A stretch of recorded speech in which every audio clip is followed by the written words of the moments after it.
Hey guys, welcome back to the channel. This is a story about what if Naruto Uchiha Eternal Mangekyou Sharingan.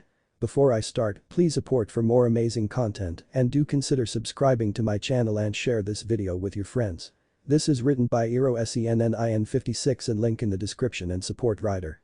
Let's start the video. Chapter 1, God Among Men, Disclaimer. I do not own Naruto, if I did I would made him super smart, have all the girls and he would have been godly like he is in this story. This idea is not mine, but it was originally Nerdifresh's, it was so good I want to write a spin-off. Thank you Nerdifresh for the idea, yours is still better in my opinion. This is an edited version, so all you guys that left nasty reviews can shove it. Ugh, why does my head feel like I just got hit by Sakura? Might as well get up and start trying to figure out where I am. Calmly standing and looking around when he came across his reflection, he did not look like himself, he concluded. I look more like Sasuke when he was around 13 years old, although he still had the spiky hair. He also noticed the whisker marks were gone. Thinking back to what happened. It had all happened so fast that this small detail didn't surprise him anymore. Sasuke in a moment of regret had apologized just as Madara's plan was about to be completed, had done something to him, then threw him out of the ruin and messed up Madara's plan, but the Kyuubi had been extracted, though he had wondered how he survived he ignored it. The ancient Uchiha had died with the explosion caused from the 8 demons, while trying to obtain Kyuubi which Sasuke had ruined it. Naruto had thought Sasuke died too till he walked out of the ruin smirking and muttered only an Uchiha can kill an Uchiha. Sasuke had then given him an apologetic look and brought a topic Naruto had never really thought about. Sasuke must have hit his head hard, thought Naruto, when he started speaking. Don't interrupt me, okay? I don't have all day, actually I do, but it is painful, so keep your mouth shut. Now where was I? Oh right, my plant speech. Naruto, I'm sorry to inform you that you might never find the life you always wanted, like have several friends that acknowledge you and a family maybe, but Madara had ruined that by destroying half the shinobi world. Ninja and civilians will look up to you to rebuild the shinobi world, and that will take a lifetime. That's why I imprinted my DNA on your blood, something I learned at Orochimaru. Of course the user will die shortly afterward, a minimum of 24 hours. Don't worry, you won't go blind, if that's what you're worried about. Apparently getting Itachi's eyes changed my DNA, which is disturbing but good news. Don't give me that dirty look, I'm simply apologizing. Anyway, I'm going to die anyway, so stay still because I'm going to use another suicide move to send you to the perfect place where you won't have to prove yourself to be acknowledged, and don't go wasting your time changing anything, just go about your business. It won't be the past, just a different plane, kind of like two Raymond that look the same, but aren't. I hope that clears it up. I know you don't get what I'm saying, and I know I sound crazy, but try sounding sane when you want to die just to end the pain. So stay still, just like that. Sasuke gave him the famous Uchiha smirk and brought his hand to do a hand seal with the Mangekyou Sharingan, and everything went black. Now here he was in a forest alone walking along the path. Then he suddenly realized this was one of the paths he took to get to the hidden sand village. I better go inform Bachan of what happened. Sprinting down the path several hours later, Naruto arrived at the village gates. The gates looked completely different, they looked older, like the ones that were there before Nagato blew them off when he attacked the village, and the guards that were stationed at the gate looked like a younger version of the ones he saw as a genin. He knew that because they had children that were in the academy when he was there. First thing first, Raymond, he thought. He walked through the village with lots of villagers passing by giving him nod of approval, like he had saved the day, which confused him because of what Sasuke did. You would think I would have been hated because I look like him. He kept walking, ignoring their stares, which was easy, he had his whole childhood to practice. He was snapped out of his thought process when he bumped into a girl. He quickly balanced himself as to not fall, but the girl, he immediately recognized her because there was no way he could forget her. The girl was the creepy woman who licked his blood during the Chunin exams, only now she didn't look sadistic. It was Anko, he thought, but she looked like she was 13 years old. He stood still, shocked for several seconds, then everything Sasuke said dawned on him. Idiot, watch where you're going, Anko yelled at him. Getting over his shock, he nodded and quickly left. He needed to find a quiet place to think. He let his old instinct guide him to somewhere quiet. He ended up at the Hokage mountain. Bachan's face wasn't there yet, but he ignored it and sat thinking. Sasuke had sent him to the past. He wasn't to change things. Just live his own life. He was an Uchiha, which meant he had to act like one. Good thing Sasuke showed him how to behave. Powerful, I'm better than you attitude, then smirks, quite confident. Yeah, he could do that. Now how officially become an Uchiha? He could go and claim his mother died at the land of Wave. But before she died she revealed that his father had been an Uchiha she had met who saved her. Thus explaining the Sharingan he activated. Now what's her name to be? Someone who doesn't exist, Tsunami Uzumaki. Perfect story, or the best he could come up with. Now only thing to make sure of, can he use the Sharingan? Focusing on his eyes, he felt a tiny itch. He ignored it, a push chakra toward it. His vision became perfect instantly. The village looked vivid, he thought. He took in everything. It was like a recording. He could remember it later just as vivid as if he would be here again. Quickly deactivating it and he breathed out slowly. Now he understood what Sasuke meant by the Sharingan was great. Yeah, great but not exactly perfect. It had been near perfect vision. He realized it had felt perfect but was really just near. He felt something with his eyes. He felt he could push more chakra and go beyond the Sharingan. Might as well check if I have the eternal Mangekyou Sharingan, and sure enough I have it. That's weird. It still feels like I can go a bit further than it. So Naruto pushed more and his vision became a lot different. Walking over to the puddle to check his reflection only to find out he also had the Rinnegan, but the Rinnegan was different than that of Nagato's. It was the eternal Mangekyou Sharingan in the center surrounded by the grey ripples. Holy shit, not only do I have all the powers of the Mangekyou Sharingan, but I also have the powers of the Rinnegan. I could become a god, he thought. He'll think about that later. Right now he would have to go to the Hokage to claim his name as an Uchiha, but would old man would be there or was it the Yadaime his father? Anko looked about 13 which meant Kakashi's about 13. Kakashi was 16 when the Kyuubi attacked, so that means he has 3 years before the other him is born, and Obito died at 13, so he thought, but this is a different reality, so he might still be alive. If he did die he could change the outcome, but then he thought about it and Sasuke's words repeated themselves in his head, don't change anything. Calmly getting up, which wasn't like him, he realized, started walking toward the Hokage tower. It was the Uchiha imprint changing his attitude, he thought. It wasn't really changing him, just making it easier for him to be calm, otherwise he would have charged in there without a plan and have to explain he was from the future and the son of the Yondaime. He calmly stood staring at his dad who seemed amused at his story. Not only was he claiming to be an Uchiha, but in Uzumaki as well. He had thought that he might be in shock to see his dad, but meeting him when the Kyuubi almost got out was more shocking. He waited for the Uchiha head to arrive. His dad had called the man to explain the situation. Soon enough Fugaku Uchiha arrived, Sasuke's future dad. Fugaku was wearing a black pants with a black coat with the Uchiha insignia on it. A couple minutes later Fugaku turned his head toward him with a glare. Many people come here claiming they're Uchihas, can you prove it? Fugaku asked. Naruto nodded. Fugaku stood there waiting, staring at him. Naruto quickly realized what the man meant and pushed chakra toward his eyes, quickly feeling the sensation where his eyes felt near perfect. He heard a small gasp from Fugaku. He was confused why the man gasped. Surely he had seen other Sharingan. What is it, sir? He asked politely, though he was sure he sounded like Sasuke. Fugaku quickly regained his composure and turned to the Hokage, who still looked amused. He is an Uchiha and a very talented one to have obtained 3 tomo so young, Fugaku said in a formal tone. Might as well get some serious recognition, he thought to himself with a hint of his mischief side. But sir, I have a question. What is it, his father? And Fugaku said. Well, I feel I can go beyond just that, but I'm worried it might be a defect with my eyes. Naruto replied. Okay then show us, they said. With a mental smirk, knowing exactly what it was, Naruto showed them the eternal Mangekyou Sharingan surrounded by the Rinnegan. They were both stunned for a good minute before they yelled holy shit in unison. His father said, son, how the hell did you get those eyes? Naruto replied, I don't know sir, it happened when my mother was attacked. She told me later that I blacked out and I killed the people that attacked us. I don't really know how to control my powers, so my mom said when she was dying to travel to Konoha to find someone that might be able to train me. The fourth said, I might know someone that might be able to help you, but you are now officially an Uchiha. Tomorrow you can apply to become a genin at the academy, but for right now you will go with Fugaku. Naruto nodded. Fugaku turned toward him and motioned for him to follow. Naruto of course followed. They walked through the village with people giving them praises. Fugaku was still extremely surprised at Naruto. Naruto knew that Fugaku, knowing what he was capable of, would try to manipulate him, and Naruto would not let that happen. Fugaku led him to the Uchiha compound where every Uchiha lived. They walked until Fugaku stopped in front of an empty house and turned and looked at him. This will be your house. Your escort will arrive tomorrow to show you around the village, said Fugaku, then he promptly left, leaving Naruto alone. Well, this turned out better than I thought Naruto. Entering the house he explored. He walked in where the living room was. It didn't look fancy, just plain. There was a small table in the corner. He walked in and realized it has 2 rooms, one empty and one with a bed. Both had windows which he quickly decided to use as doors. The bathroom was average and empty too. He would have to fix that. The kitchen was connected with the living room, which was also empty. He did have a long journey. Yawning, he went to the room with the bed and fell asleep, wondering if he would ever be able to return to his old life, because before he left to confront Madara, Sakura told him she was pregnant with his child. This worried him to no end because he did not want to have his child to have a life without a father. He'll have to think about a way to return later. Naruto yawned and got up and stretched. He looked out the window to see the sun rising up. He slept an entire day, he mused. He must be tired still because his body is still adjusting to the fact he did not have the Kyuubi sealed inside him, but truth be told he actually felt 10 times stronger right now without it. He washed himself and got dressed in the same clothes. He walked into the living room and sat down to wait. He was definitely bored, though fortunately someone knocked, snapping him out of his boredom.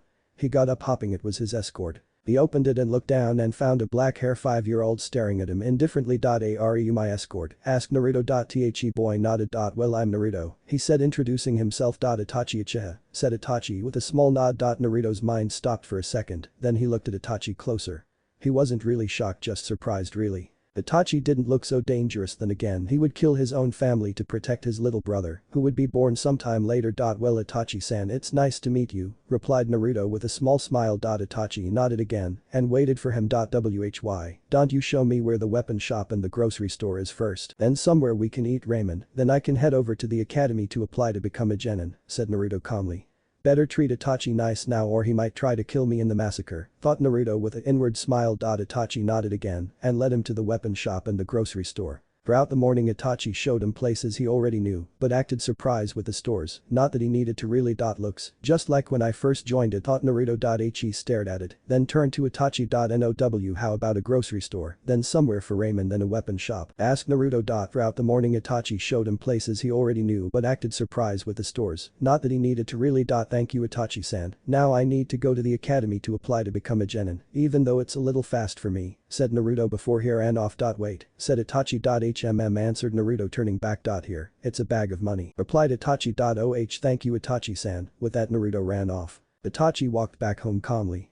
He was a bit disturbed by the appearance of the new Uchiha, but he ignored it and made his way to his father's meeting room. Ichi knocked. "Waited. Come in," he heard. Itachi quietly made his way in and sat across his father. "What did you think of him?" Itachi asked his father. Ichi does not seem to have any motive beside being a Uchiha. His behavior could be compared to Uchiha Obito, but not by much, father, answered Itachi.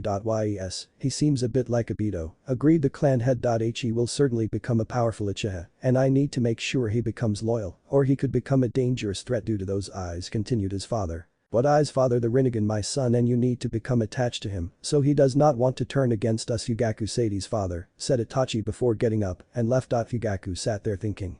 The new Uchiha posed a serious problem if he was not loyal, but him sensing that Itachi is becoming detached from us. He would constantly explain the pride of Uchiha, but all Itachi do was nod in agreement but never showed his pride as an Uchiha.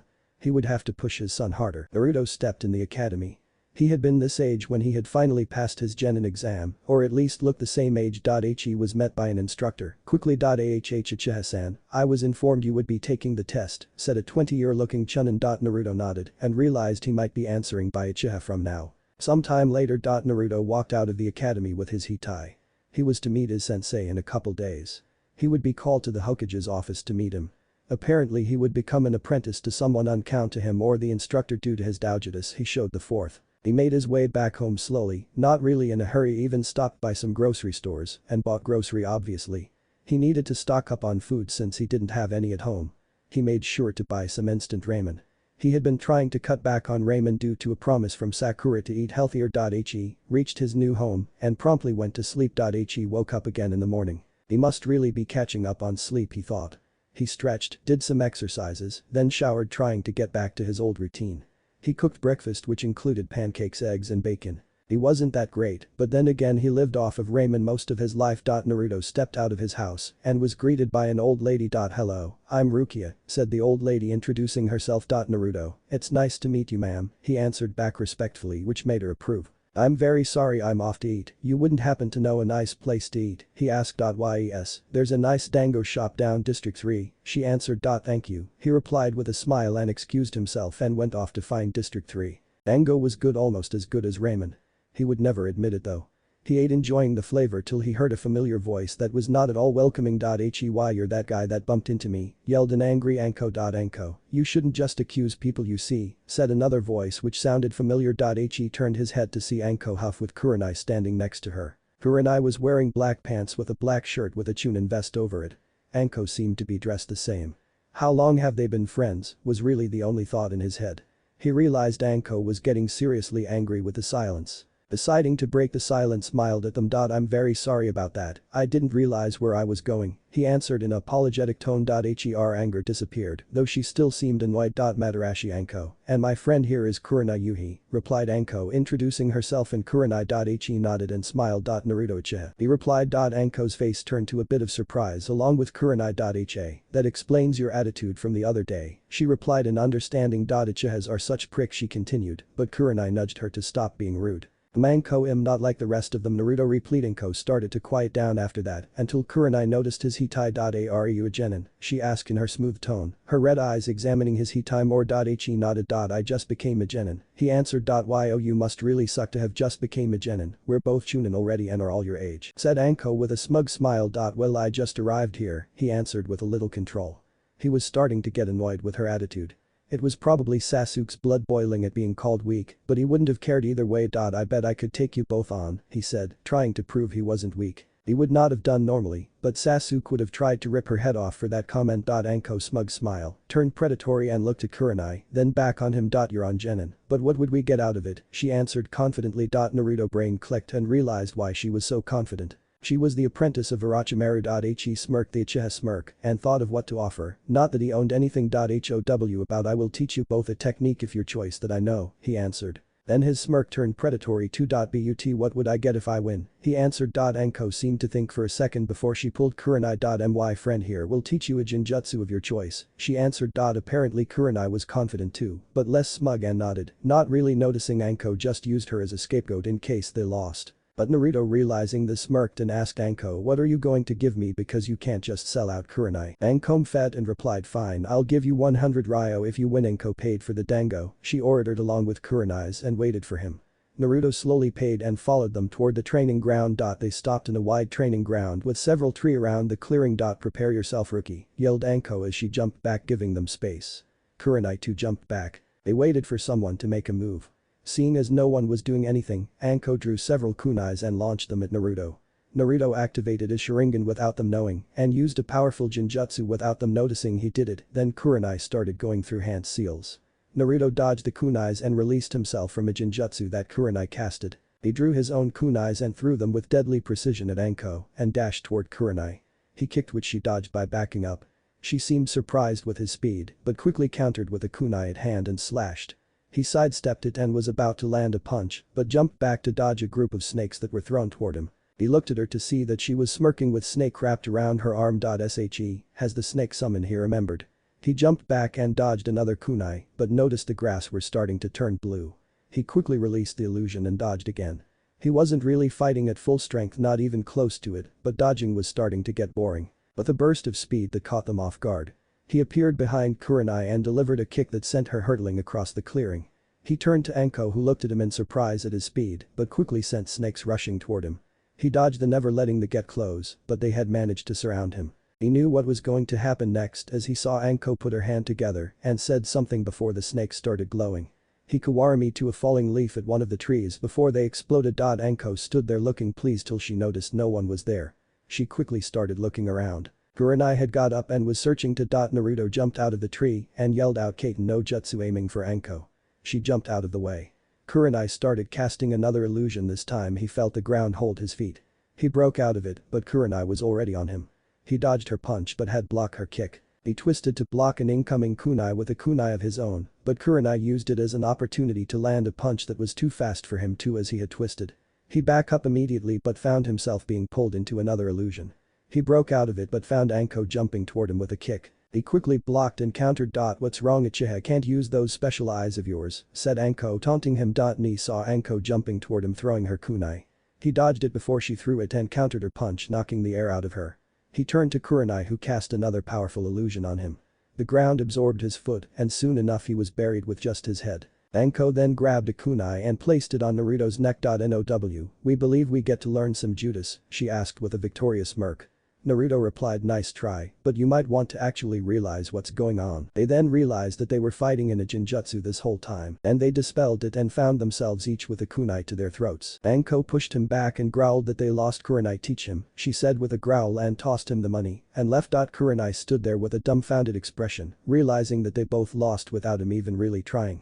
She then said I guess I have to teach you. Well, do you want to copy it? She asked because she realized he didn't have the Sharingan activated. Naruto considered if he wanted to and decided not to. No. And what are you going to show me? He asked with his eyes that were a black charcoal color. A B-rank genjutsu that confuses the senses, up is down, down is up, left is right, right is left, she explained, her red eyes watching him to see his reaction. Okay, continue please, he answered. Well, you have to focus and think opposite as your intent before you cast it, she replied. Opposite, got it, he answered, excited to learn another jutsu. Okay, here are the seals, showing him the hand signs, she continued, and showed the sequence on how they were supposed to go. He nodded and memorized it. I'm sorry, but I have to go, thanks for the jutsu Kurenai, he said, and left for home. He needed to get lots of sleep to prevent waking up late. So, he left a fuming Kurenai. Does he actually think he'll just master it in a day, she said, offended. With the Sharingan he could have copied, but mastering had taken her days. She'll see him later when he comes back asking for her help. He went home greeting his neighbor Rukia, made some instant ramen going to sleep. He woke up the next day still feeling like his body is still getting used to life without the Kyuubi. He filed it away for later and showered, then picked out some simple black ninja black short and a blue shirt with the Uchiha insignia on it. Rukia had delivered it in the morning claiming all Uchihas get these. He had thanked her, of course. He examined himself and realized with a sad expression that he looked a lot like his best friend. He had hated Sasuke and loved him like a brother at the same time, but to know he died made him sad and angry. This was a really confusing feeling. He would never be in Uzumaki Naruto, he thought. He was deep in thought thinking about the jutsus he could use with the eternal Mangekyou and Rinnegan. They were all extremely powerful, such as Susanoo, which is an entity that can attack and defend against just about anything. There was Amaterasu, which was a black fire that cannot be put out and it burns everything. There was Kamui that sucked everything in the vicinity of it into a wormhole. There was Tsukiyomi, which could put anyone into a genjutsu and torture them for days in an instant. Then there was the all-powerful Rinnegan. He could use Izanagi, the ability to merge illusion with reality without losing his eyesight, with the Rinnegan as well the use the 6 paths. With just these jutsus he could be unstoppable, but with every other jutsu he learned as Naruto Uzumaki, he could become a god. When he was still in deep thought about this, he heard a knock at the door. He calmly got up and opened the door. When he looked out he saw that he had a message from the Hokage to see him in his office as soon as possible to meet his sensei. Naruto started walking to the Hokage's tower, thinking who his sensei could be without realizing he arrived sooner than he realized. He knocked on the door and entered, seeing his father at his desk with Jiraiya standing on the other side of the desk, motioning for him to come over. Naruto cautiously entered and stood in front of both Jiraiya and his father. So Gaki, I hear you got the Rinnegan as well as the Mangekyou Sharingan, said Jiraiya. Yes, Jiraiya replied Naruto. Well, let's see it, Gaki, Jiraiya said. Naruto pushed his chakra into his eyes until he had the Rinnegan surrounding the Mangekyou Sharingan, and with that Jiraiya gasped. Kid, I have never seen eyes like that, even a boy I trained during the Third Great Ninja War did not have those eyes. Kid, I have never seen eyes like that, even a boy I trained during the Third Great Ninja War did not have those eyes. Well, I don't know how I really got these eyes, my mom was in Uzumaki, and my father was in Uchiha, Naruto replied, sticking to his story from before. Haha, well kid, I got to hand it to you, that's one hell of a combination you got there. By the way, did you discover any jutsus with those eyes activated? Jiraiya replied like he just got done peeping at the hot springs. Well, I don't really know, could you possibly teach me, or are you more interested in the women's bath to do your research? Naruto said with a smirk. Well, I am off to do my research because this brat isn't worth my time, replied Jiraiya with a bloody nose due to the thought of seeing naked women. Hiro Sennin, mumbled Naruto loud enough for his father and Jiraiya to hear, which instantly made the Yadaime fall off his chair laughing. What did you call me, Gaki? You better learn to respect your elders because I could mop the floor with you, blowing up at Naruto and I'm style. HMMPH, you're on training field 7 tomorrow at noon, eliciting the response he wanted because Naruto knew this was the only way to get Jiraiya to train him in the elemental jutsus, either that or make a deal to do his sexy henge jutsu, which he really didn't want to give the dirty old man more material. You're on, Gaki, I'm not gonna go easy on you, Jiraiya said with a smile. Good luck tomorrow, Naruto, he won't go easy on you, make sure you're prepared. But any Naruto, I'm personally going to see your match against Jiraiya, based on how well you do you might be promoted, his father saying this as he got off the ground from his laughing fit, still somewhat giggling.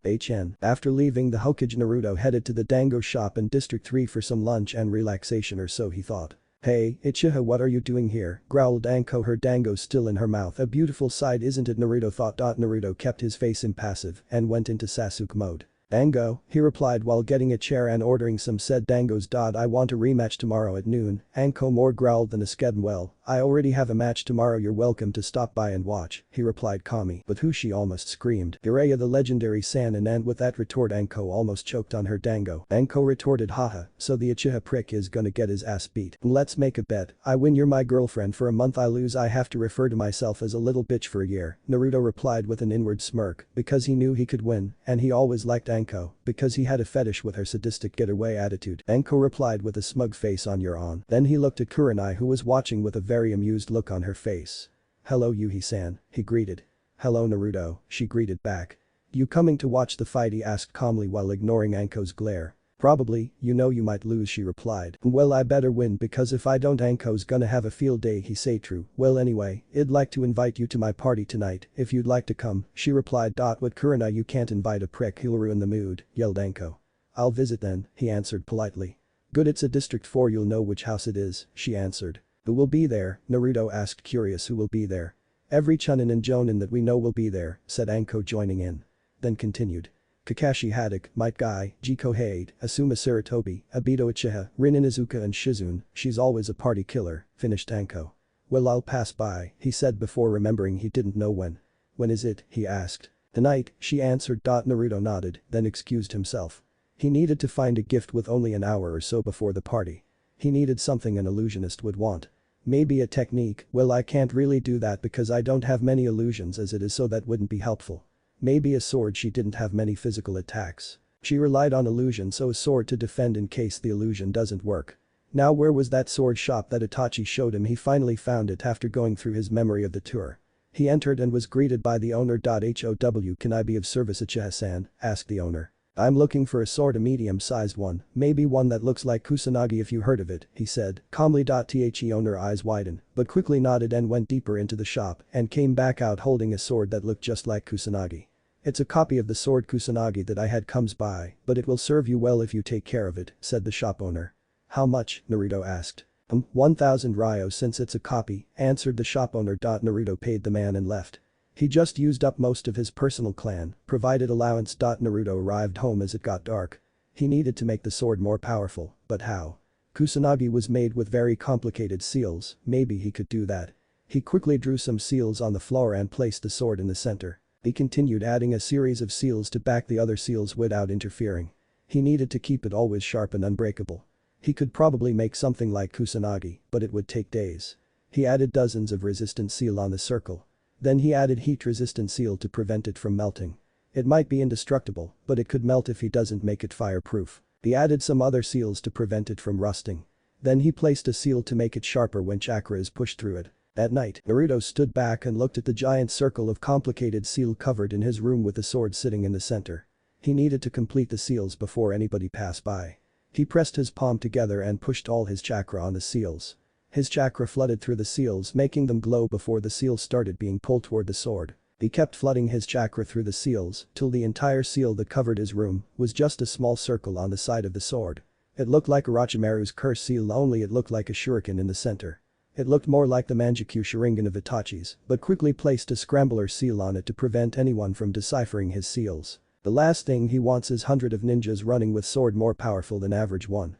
He was completely unpredictable, plus his scramblers are unique to him only. No one can decipher his seals. He was a seal master after all, plus the #1 most unpredictable ninja of all time, or he was until Sasuke's na changed him. He examined the sword and found it looked just like Sasuke's. This made him reminisce upon the past before he placed it in its sheath and wrapped it up. He sat down, catching his breath afterward. The chakra usage for that was definitely big. He slowly got up and cleaned himself before putting on a black short and a black shirt. He picked up the sword and made his way to the District 4. Naruto found the house quickly. The house actually had a sign on it proclaiming happy birthday. He made his way through the talking Chunins and found Kurenai.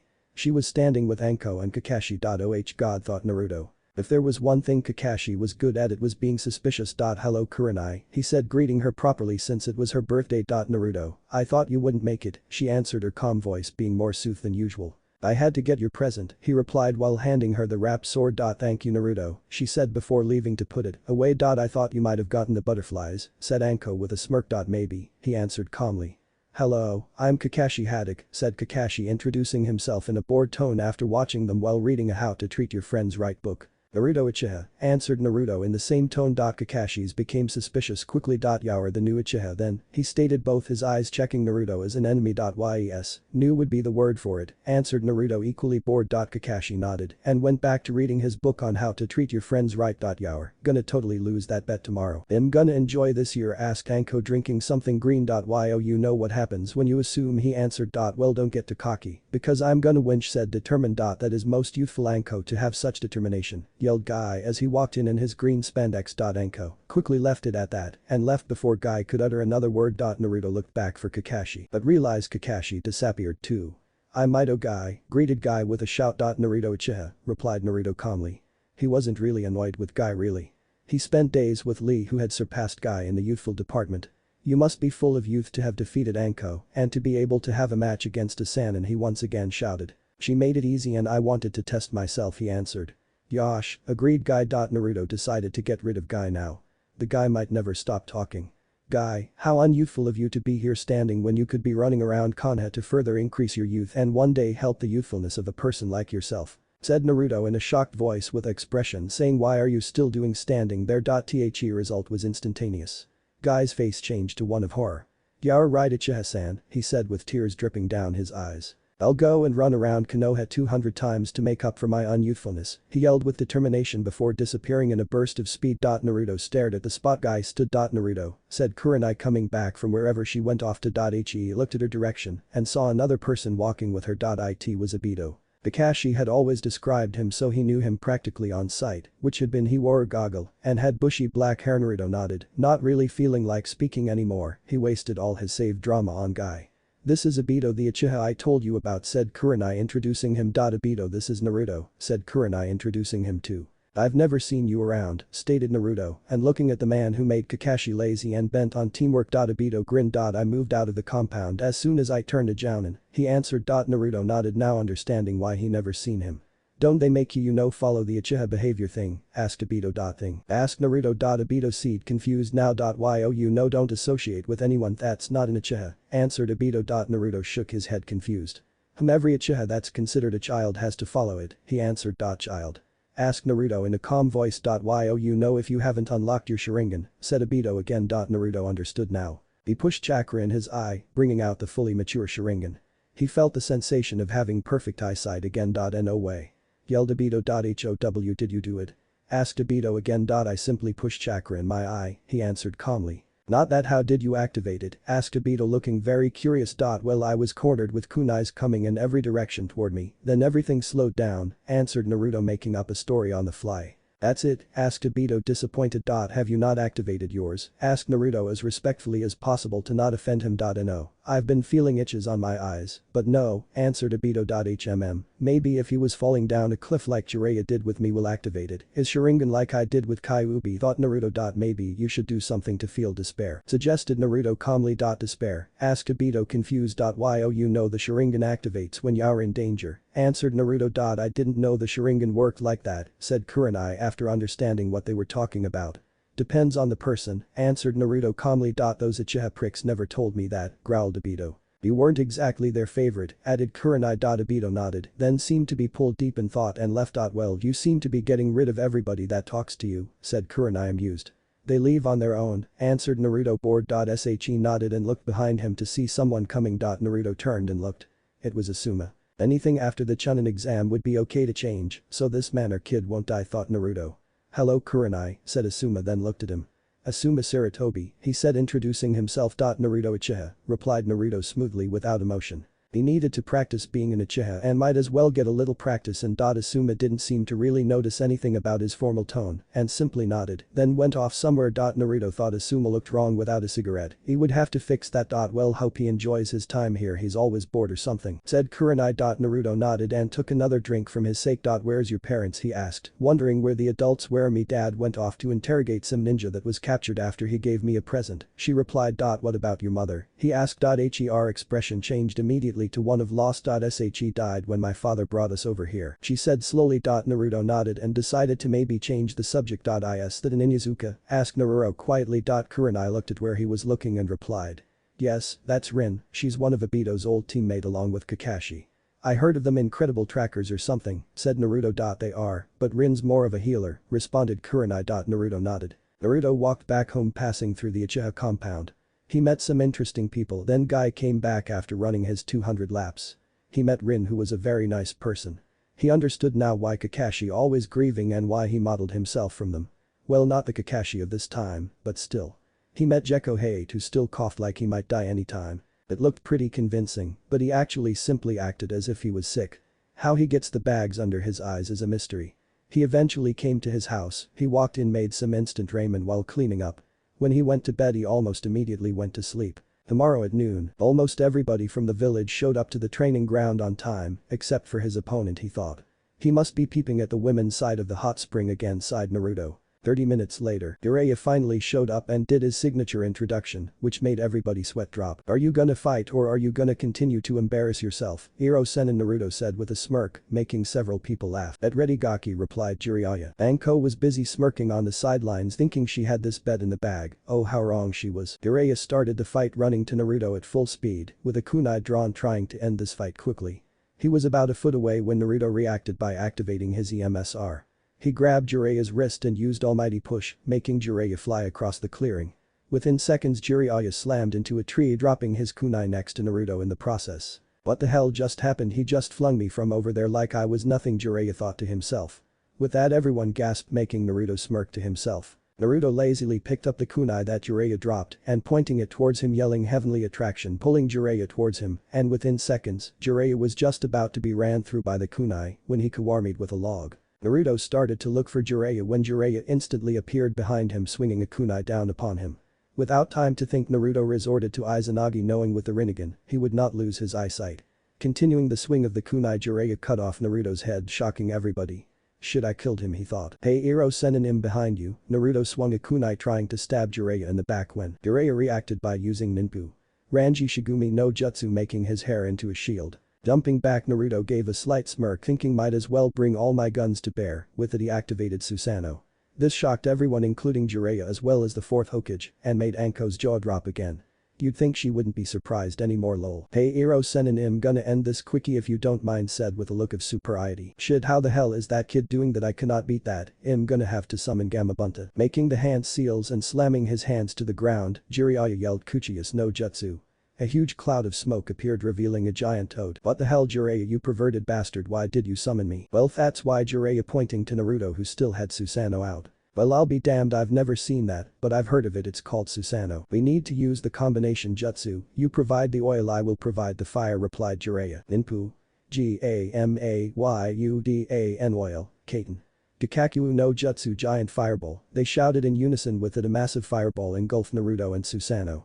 Naruto smirking I might as well end this because this is becoming boring hey Gamabunta, I think we accidentally roasted him because I don't see him. Poor kid as soon as he said that there was a kunai pressed to Jiraiya's throat from behind shocking Jiraiya to the extreme. Hey Iro-sen did you miss me? What the hell how did he get behind me? There's no way that's possible how did you do that it's called Flying Thunder God level 2. I placed a seal on you when I grabbed your wrist at the beginning of the fight. There's no way only Minato knows the jutsu. Well I guess I know it too. Haha Jiraiya I think this brat beat you ill be headed home then, with that Gamabunta disappeared in a cloud of smoke. When the spar finished a huge roar of applause erupted congratulating the two fighters in the excellent battle that was displayed before them. Walking over with Jiraiya in tow the smirking Naruto said to Jiraiya, Iro-sen you're gonna train me now right? Jiraiya just sweat dropped and said yeah kid, why not there goes my time to do research he thought. Walking over to Anko with the biggest smirk possible said to the slack-jawed Anko I win meet me at Ichirikus at 7. I never would have thought that Naruto could actually win against Jiraiya-sensei, but how did he use my Flying Thunder God technique? I'll have Jiraiya look into it thought Minato. At night at 7, Naruto calmly sat at the bar stool at Ichirikus awaiting the arrival of his girlfriend, but he was pretty sure she still hated his guts. I probably shouldn't tell her that I was promoted to Jounin by the Yadame, due to the fight's outcome. The result of telling her would be her hating me even more he thought. Anko arrived with Orochimaru walking besides her, which slightly unnerved him. The man had complimented him on the fight, then left which was odd and disturbing. Don't think that just because you won that bet means it'll really act like your girl prick Anko growled as she sat down. I never expected you to, I wanted to get to know you better replied Naruto calmly. You can get to know my foot in a second Anko spat with a smug face. HN which giving the signature emo Sasuke reply. Tucci then came out from the back and asked what can I get the new couple, but that remark Anko gave him a death stare with a growl loud enough to make the poor guy flinch. Naruto just smirked and replied I'll have some miso ramen. Anko replied I'll have what the prick's having, still giving Tucci a death stare that could melt a block of ice in an instant. Eventually, after a couple unsuccessful attempts at small talk with a pissed off Anko, Naruto just sighed, paid for his, and Anko's ramen told them that he would see them later, but not without Anko, declaring she wants a rematch later on, vowing that she will win. Naruto just replied with a normal reply of HN, not really wanting to further piss off the Snake Princess. He started walking back to the Uchiha's compound, and when he arrived it was pretty dark, but there were still some Uchihas awake watching the compound for intruders. Naruto felt pretty tired now from the events of the day. He wished his fight with Jiraiya would have really tested him, but Naruto was pretty sure Jiraiya didn't really take it seriously. Still, at the age of 13 he was a prodigy, or so to say. He reached home, opening the door and going straight to bed. He needed to find something else to do with his time. For the next couple months, although he was going to have Jiraiya teach him the fundamentals of the elemental jutsus, he was pretty sure most of the time he would be on his own due to Jiraiya being busy with his research. He could always help teach Itachi. Naruto was pretty sure that helping Itachi become more dangerous wouldn't really be changing anything because he would become dangerous either way. Although Naruto didn't really even follow Sasuke's warning in the first place, he could always try to come up with a new technique. The one Kyuubi uses is always impressive. Kyuubi compresses the chakra to a small orb, maybe he could replicate it. He has a large reserve, so he could probably use it once to cause massive destruction. It would fit perfectly with a wide-scale attack. He just has to figure out how to compress the chakra, maybe with a few clones he could do it like the Rasengan. Have several clones compress it for him. Focusing chakra to a small point, but for it to cause as much destruction as that of the Kyuubi, he needs to compress it even beyond what the Kyuubi did against Orochimaru to make up for the lack of chakra. Quality versus quantity, he thought. Well, he already thought up all the theory, now all he needed was the practical part. Maybe joining Anbu would be nice as well. Yeah, that would give him something to do, plus Kurenai mentioned they have lots of jutsu allowed for Anbu only. He'll look into it in the near future. He never did learn all the small jutsus like Gaara's sand coffin. He could probably do it. Then there was Tamari's wind cutter. He was a wind master, but he never bothered to learn anything small. His situations had always demanded something powerful like Rasen Shuriken. He did master that other jutsu, the Rasengan Kyuubi version, which causes mass destruction, but Kyuubi's gone now. Not being a Jinchuriki kinda of sucks, he thought. Here it is 3 years or so later. Naruto calmly sat on the Hokage's monument above the first's head. He had tried to live a normal life, but ended up having one sort of like Kakashi. He had joined Anbu like he had wanted to after he received the training from Jiraiya. What annoyed him the most about the man wasn't the fact of his constant peeping, but he would constantly try to ask how I knew the Flying Thunder God technique. So I eventually replied with a lie of a story, well, with my dujutsu I can see into the past, so I looked and studied the Yadame's technique while he was perfecting it, and I ended up replicating it. With that, Jiraiya dropped the subject and taught him until Naruto decided to join Anbu a couple months later. Naruto often talked to his dad even though the man didn't know he was his son. His dad was always cheerful and complimenting him on his missions. He had seen his mother several times eating ramen while he bought some. He now understood where that part of him that came from now. He had said hello every now and then, and he always received a small smile with a hello back. He sometimes wished he could simply tell them he was their son. This was a different plane. It wasn't the past, just simply a similar one. The events were the same but different at the same time. He knew the Kyuubi was going to be extracted from his mother soon, in fact he's waiting, but knew if he interfered with Madara's plan, he might do something desperate to get rid of him. He had fun these past 3 years. Anko and him finally started bonding and hanging out together, even though she tried to kill him in every rematch. He joined Anbu where he learned all the jutsus he dreamed of learning, like the Shunshin jutsu. He never learned that one. Then there's some Doten, earth jutsus he picked up, and lightning, some more fire, and the occasional water jutsu. Eventually he had almost mastered all 5 elements thanks to the Rinnegan. He had worked on the chakra compression jutsu and managed to master it after he failed hundreds of times with many explosions. He managed to make it into a tiny marble-shaped sphere that glowed like the Rasengan, only his was simply compressed chakra. The jutsu was at least 100 times more powerful than Rasengan. He tested it out once on a mission and blew the top of a mountain apart. It was very hard to cover up in his mission report to the Hokage. He managed to keep it to himself ever since. He never could find a name for it, but the best description that fits it was compression. He had been talking to some people he once knew and meeting again every now and then. When Orochimaru left the village, Anko had sulked but quickly started hating on Orochimaru like the other dimension, or was it parallel world? Obito usually has a one-sided conversation with him every now and then, always talking about how he hasn't activated his Sharingan yet. Kakashi still treated him with suspicion, but never said anything disrespectful, always the formal one and prick-like. He missed the lazy Kakashi. Of course geniuses were always like that. Speaking of geniuses, he sometime watched Itachi train, who was now 8, an adorable pacifist that one. Itachi seemed just as calculating as the old one. Only this one sometime came by to request jutsus that his father didn't know from him. He quickly realized the 8-year was trying to use him for his own benefit. Naruto played along, playing clueless. He tried not to get too close to Itachi, otherwise Itachi might consider him his best friend and he might have to fight for his life or at least kill Itachi, and he really didn't want to fight him. Fortunately Itachi made some little friend, Shisui, who was a year older than Itachi. Naruto felt bad for setting them up as training partners. Shisui was just as formal as Itachi and calculating, the perfect friend, he thought. He tried not to get too close to Rukia, his neighbor, but she seemed to be genuinely nice. He did get a nice reputation from outside of Konoha as an Anbu. He personally blamed his father for it. Every time his dad gave him praises of how good he was, he always felt compelled to do his best every time on the mission he would be assigned to afterward. The Uchihas don't really say much to him besides the meeting with Fugaku every now explaining to him to bring glory to the Uchiha name. He of course nods his head in understanding and gets dismissed. The Uchihas didn't really care how he acted as long they got results. He had changed his clothes in memory of Sasuke again. He wore the samurai set. The white on top and black at the bottom. He learned how to use a sword to the complete set. He had of course got another sword similar to Kisangani, but his was black and homemade. It had taken him 3 days to make it perfect, including absorbing chakra. He got the idea from Kisam's sword. He had placed several hundred chakra storage seals in the circle to absorb chakra, and then there was the filter to change the chakra so he could use it. He eventually figured out how to make the sword stretch like Kusanagi.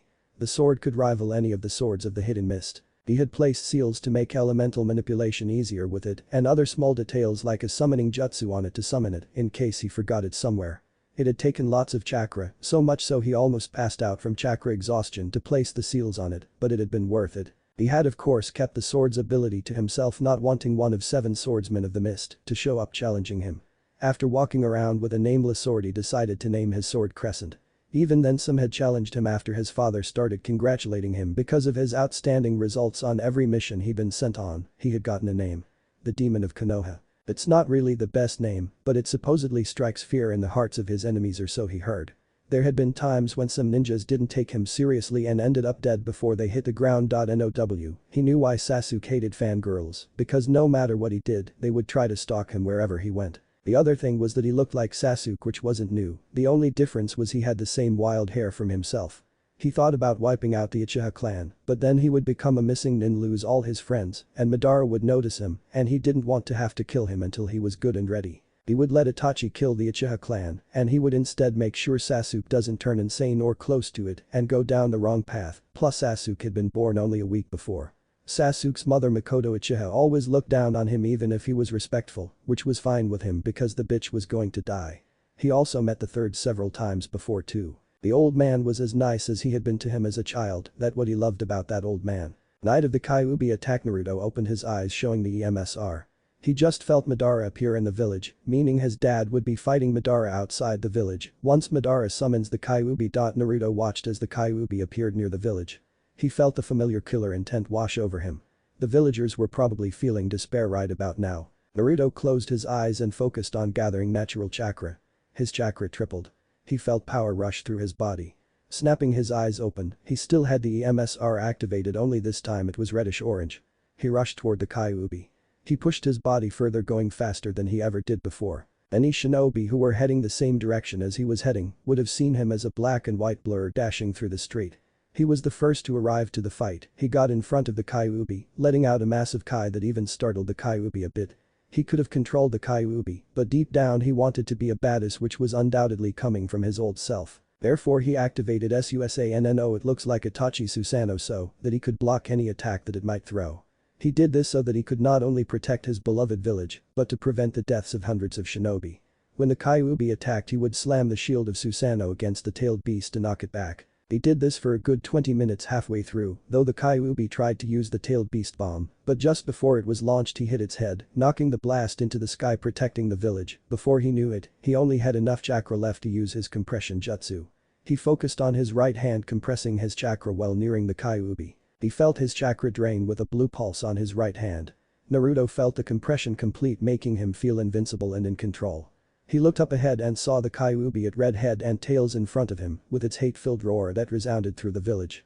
His hate for the creature pushed him further. He always wanted to hurt it, and now here was his chance. With that thought he dropped Susanoo, and everything slowed down for him as he dodged one of its tail, its blood-red eye focusing in on him. It could probably feel him and his intentions. He didn't stop. He brought his right hand and jumped right toward the Kyuubi's face and would finally connect to it physically. Everything stopped for him in midair as he looked it in the eye. It seemed to stare at him in disbelief, then his right hand jabbed forward, connecting the marble-sized chakra ball to its nose. Silence was all he heard as it connected, and he felt good in that moment, like the feeling you get after finally scratching an itch that's been bugging for hours. He was sure every other ninja watching would have a look of disbelief, not only holding the Kyuubi off for 20 minutes on his own, but when he slammed the jutsu on the Kyuubi's face. Then the moment left and he felt pain. It was all he felt. The jutsu was meant to be thrown as to not hurt him with the backlash, but the Kyuubi could have dodged it and let the jutsu pass, causing more damage to the village than the Kyuubi. The pain was only a slight burn until it engulfed him, followed by the explosion he knew would happen. Chakra exploded, shooting him across the village with a backlash. He saw everything though. He saw the Kyuubi get blown away from the village right before he crashed into the Hokage monument, and he crashed into the third Hokage's carved face, making a small hole with his back holding him there. He stayed there for a second, just staring at the Kyuubi as it got back up, shaking its head. Its shoulder seemed to have been torn open, but it seemed to be regenerating already. Naruto pulled himself from the ground that was holding him. Naruto smiled that he had hurt it. He knew killing it was possible, but it would unbalance the Bijuas, but hurting it was the next best thing. Before he slammed the jutsu on the Kyuubi, he had seen fear as though it had, recognizing his strength and acknowledging him. Now it was hurt and the fourth would have an easier time. He leapt down from the cave he made at mountain wall and jumped down at one of the building below. He landed with his whole body screaming in pain. Even in Sage mode he received an incredible amount of damage. Sage mode was when his defense was at its peak, and to be hurt this much from his own jutsu's backlash spoke of how much power it had. He pulled his sword and started absorbing the chakra he had stored in it. He needed to at least heal all the internal injury he received. Back at the outside of the village, before the third had even arrived, he saw the raven-haired Uchiha battling the tailed beast alone. He had met the boy several times. He was a nice boy in his opinion, but right now all he saw on the boy's face was pure unadulterated rage, loathing he never seen on such a young person, and releasing Kai that competed with the Ninetales. The boy was trying to push the Kyuubi back from the village by himself, and he was succeeding.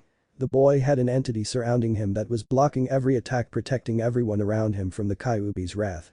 The third had a look of fear and amazement on his face by how powerful this kid is. He didn't know how it appeared and didn't care, but this kid was going toe-to-toe with it, and it has been a good 20 minutes, and the boy is starting to look exhausted. Damn it, when is the fourth going to arrive? The third thought. The boy was buying time for Minato, or as much time as he could. I hope he can hold out, since I really don't know how to stop it if the boy fails. I hope Minato might know how. The boy kept attacking with everything he had, and yet it still wasn't enough. Then it looked like the boy was forming something in his right hand.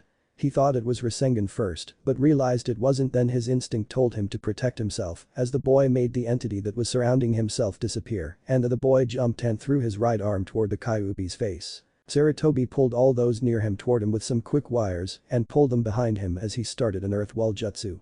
All those behind him stared as a blue light flashed at the Kyuubi's nose before his wall full rose and blocked the massive shockwave that followed afterward. His wall wasn't strong enough though. His wall crumbled and he felt himself thrown back, but he saw something incredible. He saw the Kyuubi get thrown away from the village and at the same time saw the young Uchiha shoot the opposite direction and hit the Hokage monument. The third hit the ground and tumbled, but quickly got up in record time and watched the Kyuubi who took the blunt end of the jutsu land half a kilometer away. The power of the jutsu that the kid hit it with scared him. He watched as it got back up with its right shoulder torn and it was already healing at an incredible speed. He quickly snapped out of his shock and quickly started screaming orders to keep it from coming back. He looked back to the monument, worried if the boy was okay, but relaxed as he saw a small figure move from the monument. Tao's Akimichi, who had been standing next to him, was awed at what had happened and still standing there reliving it. Sarutobi quickly snapped him out of it and ordered him to go help. Sarutobi led more ninjas toward it to meet it halfway. The Kyuubi was already coming back, destroying the trees in its path, but just as they were preparing to fight it back again, Minato arrived in a golden flash and seemed to be surprised at where it was, but quickly went through some hand seals and disappeared with it. Sarutobi looked around looking for where they could be at and saw where he appeared with it a large distance away and ran toward it. Naruto slowly healed his insides with the chakra he had from his sword. He was feeling better already, but kept healing, not wanting to regret it later. He felt terrible and his EMS are already deactivated to preserve chakra. He received more damage toward his spine after hitting the mountain hard, but nothing serious was broken besides several cracked ribs. He continued healing those and watched as his dad finally arrived with a yellow flash in the distance. Naruto healed the last of his injuries before succumbing to unconsciousness. Naruto opened his eyes looking up at white ceilings. He was in a hospital, he realized. He looked around the room and noticed he was the only one here. He patiently waited for someone to explain to him what happened, even though he knew what happened or at least a similar one. He looked at the nurse who came in checking him. He calmly waited for her to finish. He noticed she was blushing just like every other fangirl that had made it their mission in life to stalk him. He had managed to get rid of many of them by casting an illusion on anyone following him to see monsters or an old ugly man. Sadly, some still followed him every now and then. He understood why Sasuke hated his fangirls so much now. Looking at the door that opened again, he saw Fugaku enter and he gave the nurse a glare. The nurse quickly tried to leave but stopped as the third Hokage entered following behind him, who then let her leave. Naruto realized that of course he would be questioned for such a powerful jutsu. Sandaime-sama, Fugaku-sama, he greeted formally. Fugaku gave him a nod, but the third gave him a greeting back. "Hello, Naruto-kun," replied the old powerhouse. "Why are you both here?" he asked, getting to the point.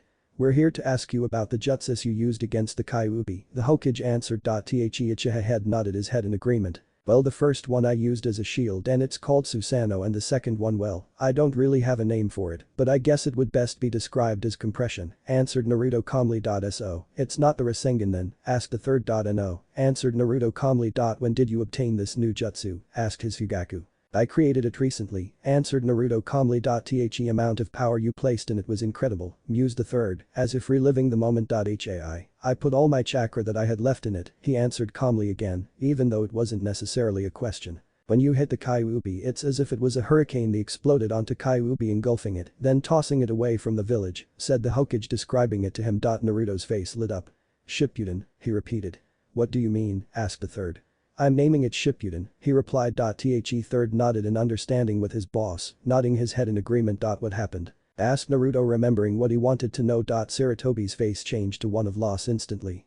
"We lost the fourth, but he stopped the Kyuubi by sealing the Kyuubi inside a child at the cost of his own life," answered Sarutobi. "Did you tell the village this already?" asked Naruto, knowing where this was going, or at least sort of. The old man unfortunately shook his head. "Yes. I told the villagers that the Kyuubi was sealed into a child by the fourth," he answered. Naruto wasn't surprised, but quickly asked the next question on his mind.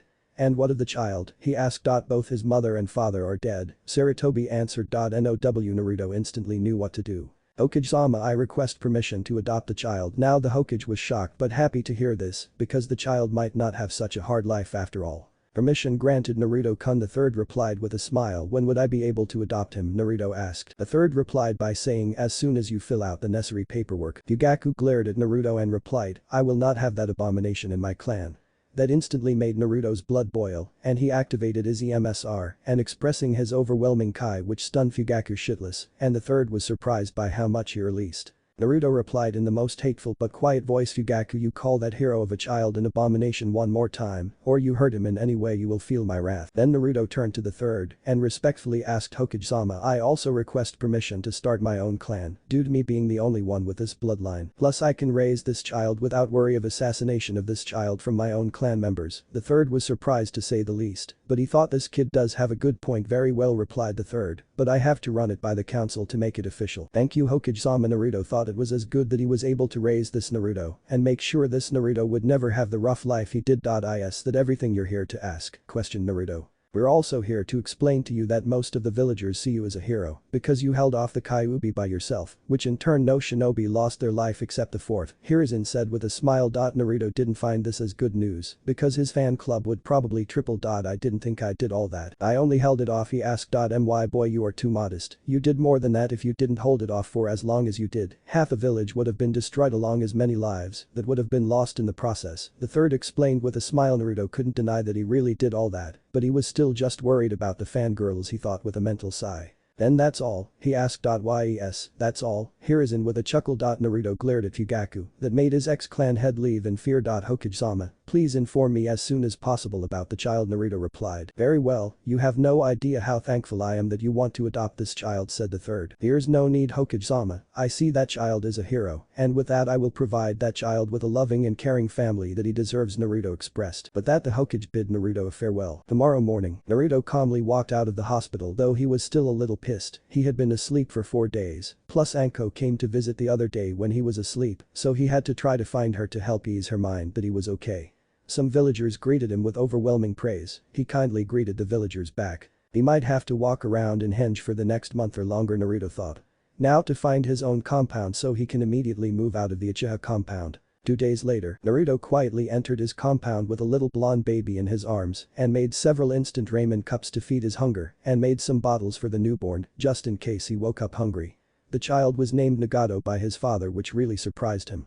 He calmly put Nagato in his crib and gave a slight smile at Nagato. He walked into the kitchen and pulled the first bowl out and started eating when someone knocked on his front door.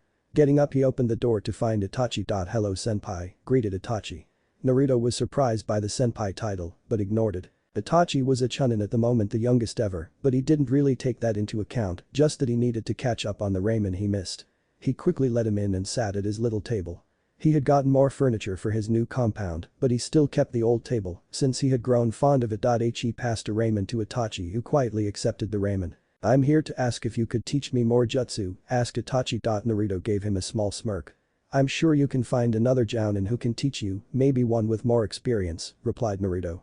I had known you had far more skill since I met you, answered Itachi, coolly making his point. I guess I could teach you a few jutsus, answered Naruto calmly. Itachi nodded and started on his ramen. Since you're a chunin, I can show you the more dangerous jutsus without getting in trouble, said Naruto. Naruto slowly ate his ramen and watched as Itachi finished his and got up. Come by here in 3 days, he informed Itachi, who nodded and left. Naruto continued to eat his ramen till another person knocked on his door. He knew who was knocking, but didn't really want to separate himself from his ramen. Another knock and he waited for her to open the door because he knew who it was before she knocked and he knew she would open the door anyway. Sure enough, the door was opened by Anko. Anko entered almost screaming at him about being reckless while he calmly ate his ramen. She glared at him before asking in a growling tone. Why didn't you answer? I knew you would open it, he answered calmly. She nodded, still looking pissed, and seemed to look him over, trying to find any injury. Naruto looked her over and realized she looked like she had been crying. Are you okay? He asked, concerned, realizing she looked like she hadn't slept at all. No, you could have died, she said, looking teary. Naruto went quiet, not really sure how to respond to that because Anko had never shown any worry over him before. I'm sorry, he managed to say. You could have died and I wouldn't know what to do because you are the only one I have left that cares about me, she answered, almost crying. Deciding that he should tread carefully, he changed the subject. So you visited me, he asked. Yes, I did, she answered.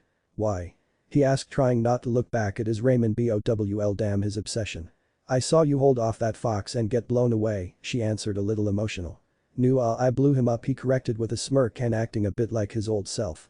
Shut up, it didn't look like that from where I was, she yelled, getting teary. He quieted down. I was heading toward the fox when you flew over me, crashing into the mountain, she said, angry. I ran all the way back to check on you and I find you unconscious with a charred body, she finished, close to tears again.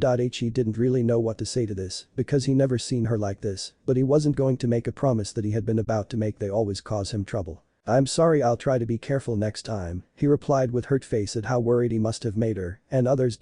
She calmed down with his reassurance.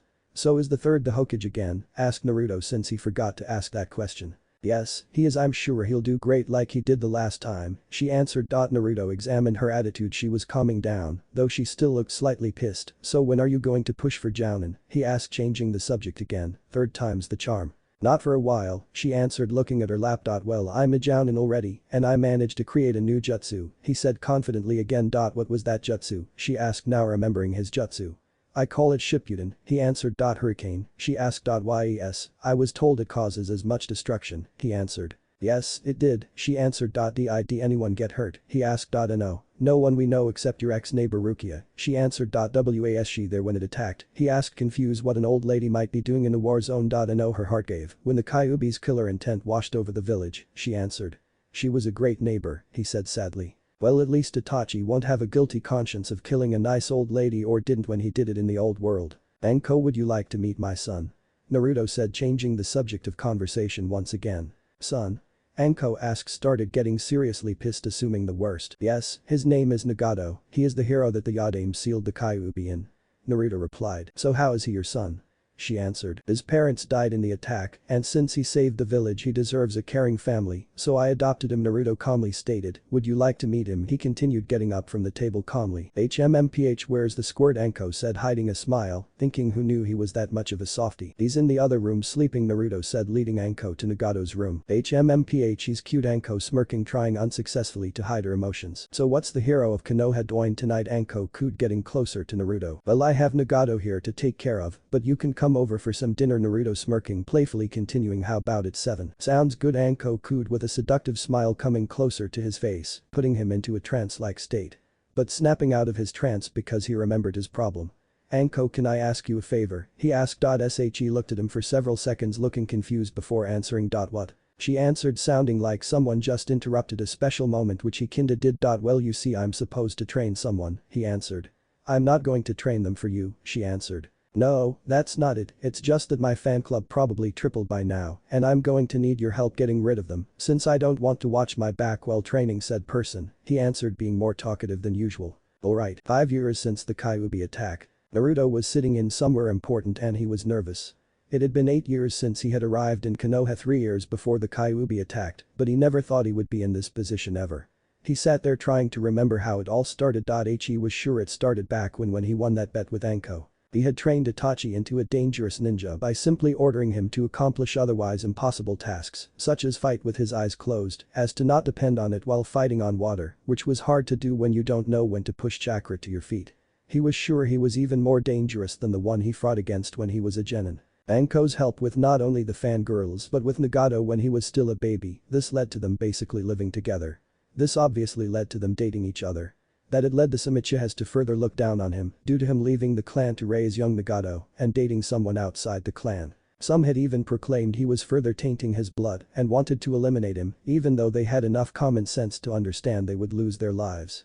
He had ignored the female Uchiha who had wanted him, of course, not only because he loved Anko, but because Anko would put him into the hospital. Over the years Anko became less sadistic and more like her best friend Kurenai, calm and relaxed. He had now and then taught Itachi jutsus that were far more rare and deadly. Itachi was now an Anbu captain at 13, a true prodigy, but Itachi always greeted him every now and then, not ever letting his genius get to him or become cocky like others might have. Naruto had of course somehow become more famous due to his fight with the Kyuubi, as well as the thirds praising him just like his father did. He had raised Nagato, training him just like he trained Itachi. Naruto quickly realized that Nagato was actually extremely smart. The reason was probably that Nagato had a loving family that taught and trained him unlike what he had. Nagato was respectful and full of smiles like he had been as a kid, which made him proud for some reason. Kakashi always came over to visit Nagato, not that he minded. Kakashi quickly realized that him and Naruto could actually relate to one another, that not only shocked Naruto but his friends as well. He found out that Nagato every now and then pranked the village, proclaiming he would surpass all the other Hokages. Naruto of course agreed with himself that he wouldn't had, or at least he thought so, but he still had to punish young Nagato. When Nagato was being taught by Naruto, he kept declaring that he would surpass Naruto. Which Naruto felt proud of his surrogate son. The other thing that he noticed was that the Uchihas had started looking at other people in contempt, meaning they might soon start with the coup. He didn't really care, he would let Itachi handle it. Itachi had introduced him to Sasuke. Sasuke immediately became friends with Nagato, much to the surprise of Naruto. It had taken all his self-control to keep an impassive face when he saw him and Nagato together as friends. Sasuke was as innocent as they came, thought Naruto, his little duck head running around trying to become as strong as his brother. Naruto felt sorry for him. And of course Itachi had somehow learned how to press his buttons, able to manipulate him to do small favors like watch over Sasuke when his parents weren't there and when he had Anbu duty. Sasuke had somehow got it through his head that he was his uncle. It had annoyed him, but always managed to keep a straight face every time he heard uncle. Anko thought it was cute of course, but he simply answered to it after giving up trying to make Sasuke call him Uzumaki after his mother. Now then, the problem was quite simple. Anko was pregnant. She had been for the past 9 months. She was 21, which wasn't a bad age to be pregnant as a Kenichi. The test she had gone through suggested she was having twins, paternal to be exact. He was currently waiting since she had gone into labor. He never thought he'd be a father so soon and with such a beautiful woman too. When he had learned he would be a father he had fainted of course. Itachi had congratulated him. Anko was very happy to be a mother of twins. Kurenai was about as happy as Anko. Kakashi had simply given him a book on parenting. Obito had proclaimed himself as their future godfather. Naruto didn't mind about that proclamation, in fact he welcomed it. The third had congratulated him on such a beautiful catch, though more subtle, like you found such a fine woman. Rin had offered to be godmother as she was dating Obito and didn't plan to have a kids anytime soon. Several large groups of people congratulated him, which he always thanked them for their kindness. He had signed a marriage contract with Anko, officially making them a married couple to prevent people from calling his future kids bastards. He bought everything the twins needed for the coming years. Naruto pressed his fingers together, being really nervous. Even when he had gone in a life or death battle he never felt this type of nervousness. He had to get up and start pacing due to the tension. He was soon escorted by a nurse to a room where his twins were with Anko, holding both of the beautiful baby boys. One of the boys would be named Hibari as they had agreed, and the other would be Hashirama after the first Hokage. Naruto held his breath as he watched them. Both had raven black hair that was wild like his hair. He saw that they both had grayish hazel eyes like their mother. He quietly watched them till a doctor pulled him out to do some paperwork. Couple days later, Naruto brought the twins and Anko back to their compound and put up extensive protection seals as he didn't trust the Uchiha clan and didn't want any possible assassinations against his family.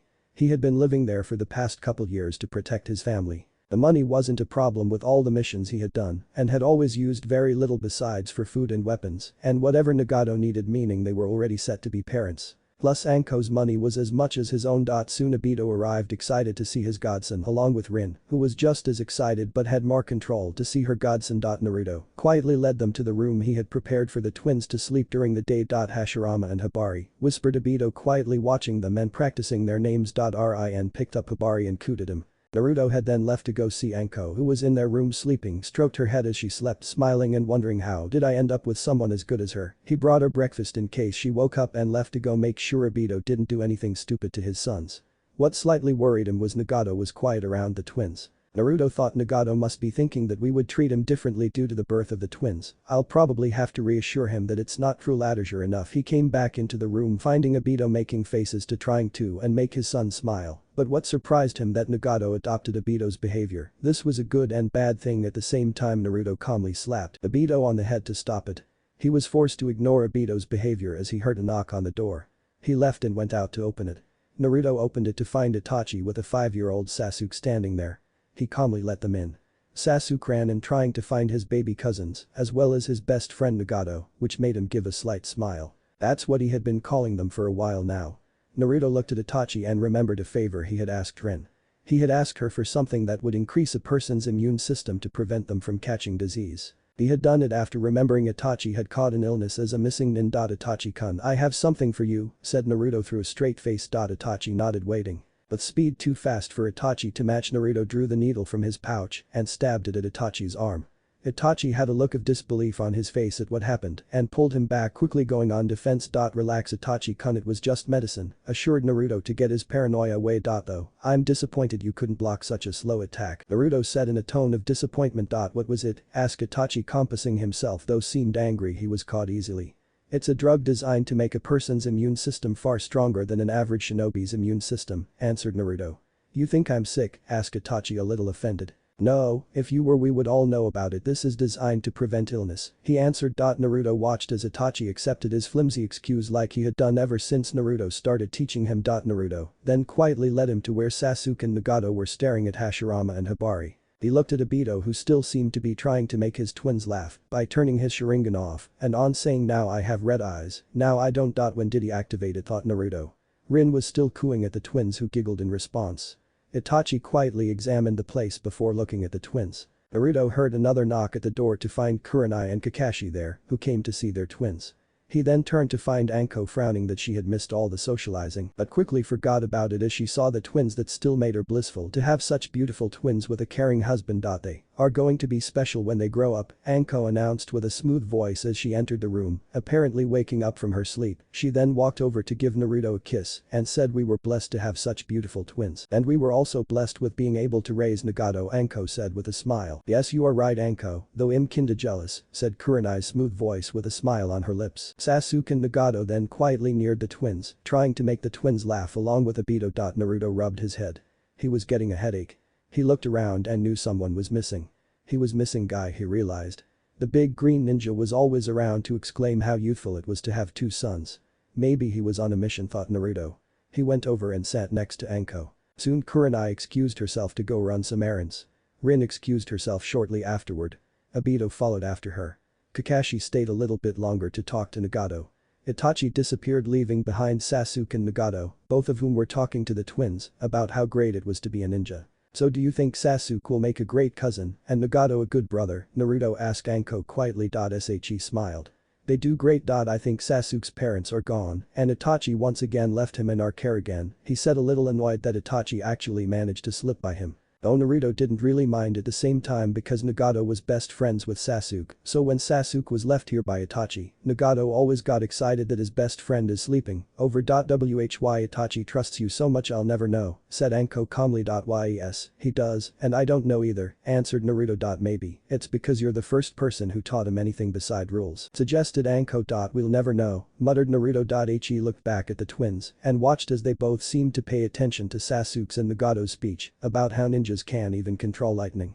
I'm going to place extensive protection seals on the compound for the next few days to protect Nagato and the twins. You're being paranoid, replied Anko. No, I'm simply saying it's better to be prepared, he answered. How do you know all about seals? Because whenever I ask you always clamp up about it. Well, I never really talk about it because Jiraiya-sama told me to keep it a secret, mainly because the seals were very powerful and in the wrong hands they could be disastrous, he lied. Oh, okay, Anko said with suspicion, but kept it to herself knowing her husband did it because he loved them. When would you finish the protection seals, she asked, since she had been thinking of when her family was completely protected. I already placed many seals already, but it'll finish in the next couple days, Naruto calmly replied. Naruto announced that he was going to set up Nagato's room for their sleepover. Sasuke and Nagato still kept on telling stories to the twins about famous ninjas. Where do they get all this, she thought. She picked up Hibari much to his annoyance and started breastfeeding him while the boys talked to Hashirama now about how ninjas could use wind to cut their opponents. She looked down at Hibari, who didn't seem hungry anymore. She switched him with Hashirama. Hashirama didn't really complain about being fed, but soon Hibari went back to listening to Sasuke and Nagato talk to him about how frogs are summons and can be as tall as a building. That was definitely from Naruto, she thought. She looked back to see Naruto coming in. Did you finish setting up the room? She asked suspiciously because it was done a little fast. Yes, I did, he said with an impassive face. That was quick, she said, impressed. Thank you, but since Sasuke stays over so much I ended up making a closet to hold all the sleepover materials, he said calmly. She nodded and looked back at the boys who were now talking about the snake summons. The boys kept on talking about bloodlines around the world to the twins, which to his surprise, they were still listening intently. Though he had been sure Sasuke would have gone out to the yard to play a game of tag with Nagato by now.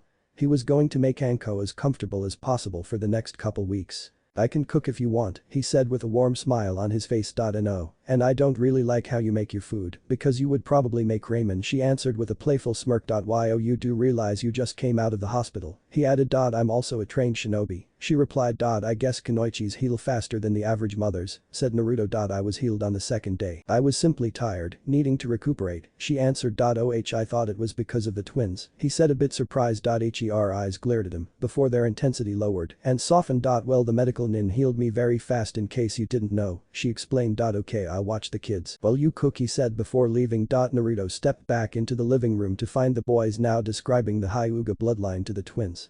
Naruto took a seat at one of the couch and watched as boys continued on about the ninja world. He thought to himself, I might have to separate them for a little bit so they don't make the twins die from boredom, he thought with a smirk. About an hour later, Naruto quietly ate his teriyaki with a bowl of rice, then honeyed duck. It tasted great, he thought while watching the boys copying him trying to eat fluidly without looking clumsy. Anko was watching them with an amused smile. Uncle, when can you show me how to throw kunais? Asked Sasuke. Me too, Nagato replied. Well, first you have to order smaller kunais, since the big ones would be too heavy for you, answered Naruto. I already have those, I just can't throw them right, Sasuke explained. Well, I guess I can show you guys, but that is if your dad doesn't object, Sasuke, answered Naruto. But I never tell him anything because Itachi says dad would be angry if he knew I was here, answered Sasuke while innocently eating a small piece chicken. Doesn't he ask where you're at most a day, asked Naruto. He knew Fugaku had grown to basically hate him along with his wife, but he always assumed they knew Sasuke visited. Dad only asks where Itachi goes, but Itachi always says the same thing, answered Sasuke while starting on his rice. And what's that, asked Naruto curious to hear Itachi's excuse. Missions, replied Sasuke. And where did your parents go today, asked Naruto. Well, they're having this meeting with the clan, and so they asked Itachi to take me to my usual babysitter, answered Sasuke. And they really don't know it's us, asked Naruto. Yes, they don't, I think it's funny, replied the little 6-year-old. Sasuke, Nagato, once you're finished clean yourselves and go to Nagato's room, said Anko, practicing her motherly instinct. They both nodded. Nagato replied first saying yes mom, which extremely surprised both Naruto and Anko, because this was the first time he referred to them as such. Yes, Aunt Anko, Sasuke said respectfully after. Naruto watched her face change for a couple seconds after being proclaimed to be a mother and aunt, but it quickly changed to a pleased expression. The boy soon washed his plate and left for their separate showers, then they went to the room. After they were sure Sasuke was indeed gone, Anko asked a question with a serious expression. Naruto knew the question was coming. Why would the Uchiha be having a meeting? I'm sure they have their reasons and are probably making rules to be more stuck up, replied Naruto with a smirk, getting her suspicion to go away. It wouldn't do to have her look into the Uchiha affair, they might attack her. Ku smiled at his answer. Itachi will be here to pick Sasuke up in the morning. Sasuke will probably want to play with Nagato, since he didn't do so today, because of the twins, she muttered. And he seems to be already attached to the twins. The twins' babies are surpassingly quiet, said Naruto. They are quiet and only cry when they are hungry, answered Kurenai. We'll have to have them sleep in our room till they're older, of course. Did you think they would simply sleep in their separate room? No, I prepared the separate rooms for the day that they can go into their own rooms, he answered with a small smile. Anything new that I missed during my stay at the hospital, Kurenai asked. Naruto's smile disappeared. Yes, apparently the village saw fit to describe my role during the Kyuubi attack in the new history books. The books described me as one very powerful ninja that had managed to single-handedly hold off and hurt the Kyuubi, he answered. Well, this new compound will keep prying eyes away, especially fans, said Anko, cheering him up. Yes, one less thing to worry about, but you see the book has pictures showing me when I had Susanoo activated and when hit it with Shippuden, it showed how much I hurt it afterward, it in good detail, making me wonder who would be taking pictures at those moments, he said a little flustered. Shows that there are idiots in this village, or maybe they simply took it from memory and then printed it with a jutsu, she explained. Jutsu? He asked, not knowing there was a jutsu like that. Yes, it's a genjutsu type, she answered. He nodded, understanding how they managed to also have the fourth summoning a toad before disappearing with the fox in the book. Now Naruto-kun, I need to go check on Hibari-kun and Hashirama-kun, said Anko before leaving him, to feed the babies that were sure to be hungry by now. Plus he needed to check if Sasuke and Nagato actually went to sleep instead of going to the dojo to see the weapons room or the basement that was still empty. Naruto had for the past weeks grown to realize that having children was great, but recently had been repeatedly ordered by Anko to take care of them so she could keep her have more free time. He quickly realized she had made it look easy to take care of them. He had already learned how to change diapers from when Nagato was a baby, but most fathers didn't have to do it twice as much as he did. Anko had spent her time keeping her body in shape, not wanting to become weak. He had never commented on her weight, always staying away from anything that might lead there, but she had quickly thought she was losing her figure, which he disagreed to himself anyway.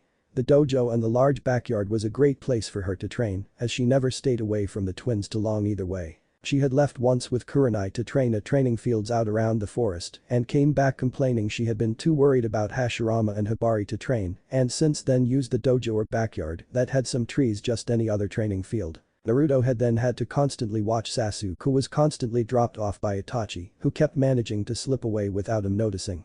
Of course Sasuke and Nagato did help with the twins to keep them from growing bored with his continuous talk about how their dad, Naruto, and other ninja-related event or his own 6-year life experience.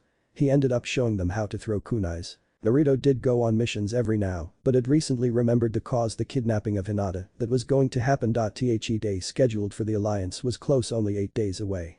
He had gotten a paranoid, asking himself what if they attacked his family, to thinking his family leaving outside of the compound would be easier to snatch. After he had finished easing his paranoia, he had of course went back to planning to stop Kumo. He could catch the ninja in the act. Then claimed to the Hokage, he saw the man heading for the Hyuga compound and remembered Kumo's unhealthy obsession with the Byakugan and decided to follow and acted when the man tried to kidnap the Hyuga heiress. It was a good plan, he thought. He just needed a good excuse as to why he was out late at night. Maybe like taking a late night walk to clear his head. He contemplated how to stop the ninja. He would capture the man to keep Kumo from asking retribution. He doubted they would ask for his head, knowing most of the village treated him like an icon. The next couple days, he was praised everywhere he went for his one action which annoyed him, but now it wasn't so bad. He even heard some random Chunins claiming he was stronger than Sanins. The third had even asked fight him once to measure his strength. He had showed the old man what he wanted, of course. He had strained himself fighting the third without using his Sharingan or his EMSR and other abilities. He had instead showed his mastery of the elements and using his large collection of powerful jutsus. He had of course been beaten, but Sarutobi had already realized Naruto had surpassed him. He didn't use his Sharingan, showing that he had been holding back. The old man had complimented him that he was very powerful. The Hokage even joked around that he would retire and make him Hokage, though the way he sounded it made Naruto think that the third was being more serious than joking. But the other elders, meaning Danzo, who had been present, had immediately considered him a danger. Naruto was sure Danzo already realized the Uchihas were planning a rebellion and was probably worried if he would participate in their coup. He was of course been kept out of their secret meetings because not only was he not part of the clan anymore, but Fugaku realized he would object and tell the Hokage, since he not only dated someone out of the clan, but also had friends that were all non-Uchihas. He was sure Obito was kept out too, with obvious reason having been the fourth student. He was sure Danzo would have planned his death already if Itachi had included his name in one of the meetings. Itachi spied for Danzo and the elder Himura and Kimura the 2 years last time, before the Uchihas decided to initiate their plan, forcing Itachi to kill them before they acted. Itachi was of course already a double agent if his busy schedule was anything to go by. He was gonna activate his plans after the massacre to help Itachi later on. Now to worry about Kumo. Naruto had made sure Anko would stay inside after introducing her to a new ninjutsu scroll that had a powerful forbidden jutsus in it. He had gotten it of some dead jonin he had killed during a mission and had given it to her conveniently. He made sure that the forbidden jutsus would not hurt the user before he gave it to her. She had then taken off his hands and started reading it with the twins. He had then of course explained he was going out for a walk afterward, which she didn't pay attention to but knew she heard. She didn't really want to see the parade anyway, claiming it was too loud for the twins. Anko had brought it up before asking if Naruto wanted to go. This made his guilt go away for keeping her inside by giving her a jutsu that needed quiet and concentration. That night Naruto quietly sat on one of the roofs of the houses near the Hyuga compound, patiently waiting in a comfortable position, waiting for a Kumo ninja to pass by. It was after a long wait till he finally saw a shadow creep through the roofs of the building, creeping toward the Hyuga compound. He had followed the figure, waiting to catch him in the act. He waited once again as the figure waited for an opportunity to kidnap the heiress. He noticed as the Hyugas around were pretty much gone to see the parade. There were a few, but weren't on guard with the Byakugan, that would have otherwise seen the figure watching intently at Hinata's window. Much to his surprise, the Kumo nin was spotted by a Hyuga guard and immediately tried to run away.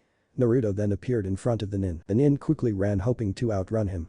Naruto saw why they chose this nin to kidnap Hinata.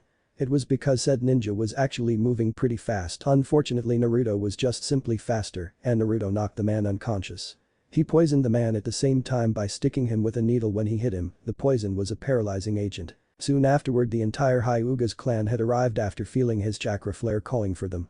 They quickly put the Kumo nin in chakra cuffs and took him away to the Hokage. Well, he left to report this to the third, but not before Hiashi arrived thanking him.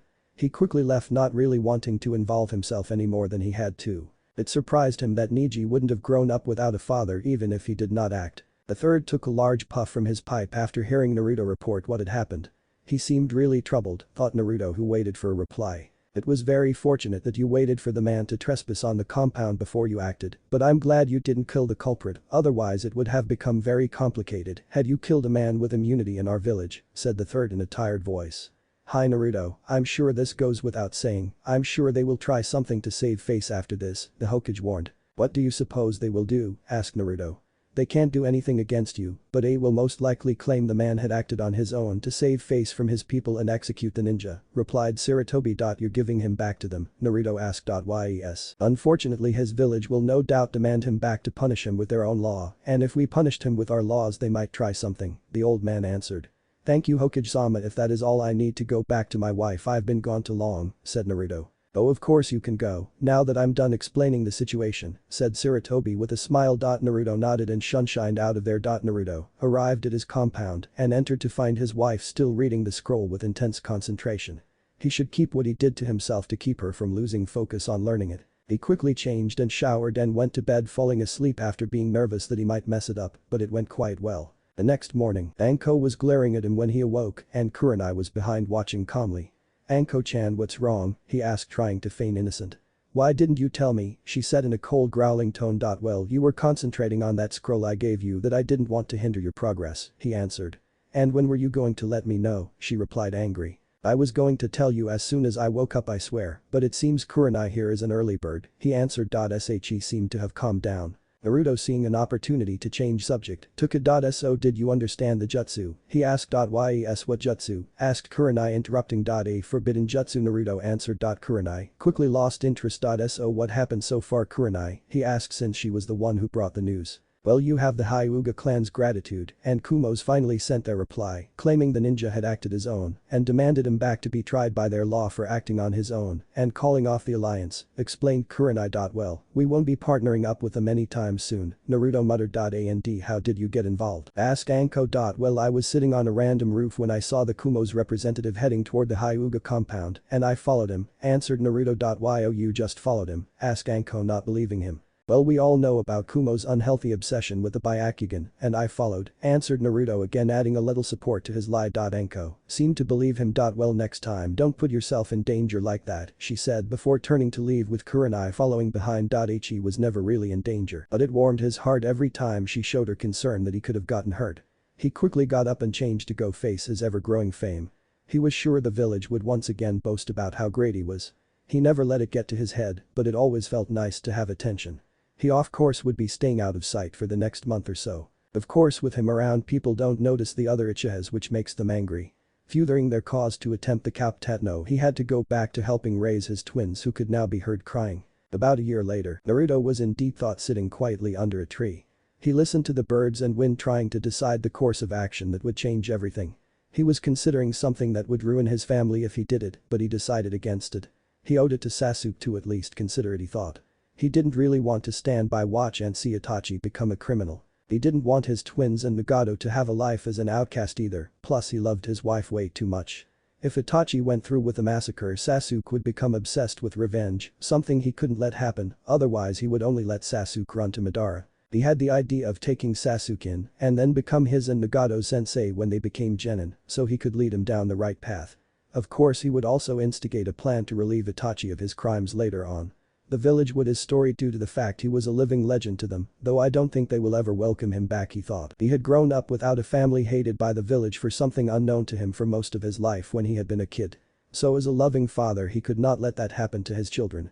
He wanted to make sure there was no possibility that bastard Madara could get his hands on Nagato and use Sasuke as a tool and lead him further into the darkness. He would show up to pretend to stop Itachi in the massacre, only to give him a message using Tsukiyomi. The night of the massacre, Itachi came by quietly, dropping off Sasuke, claiming he had a mission.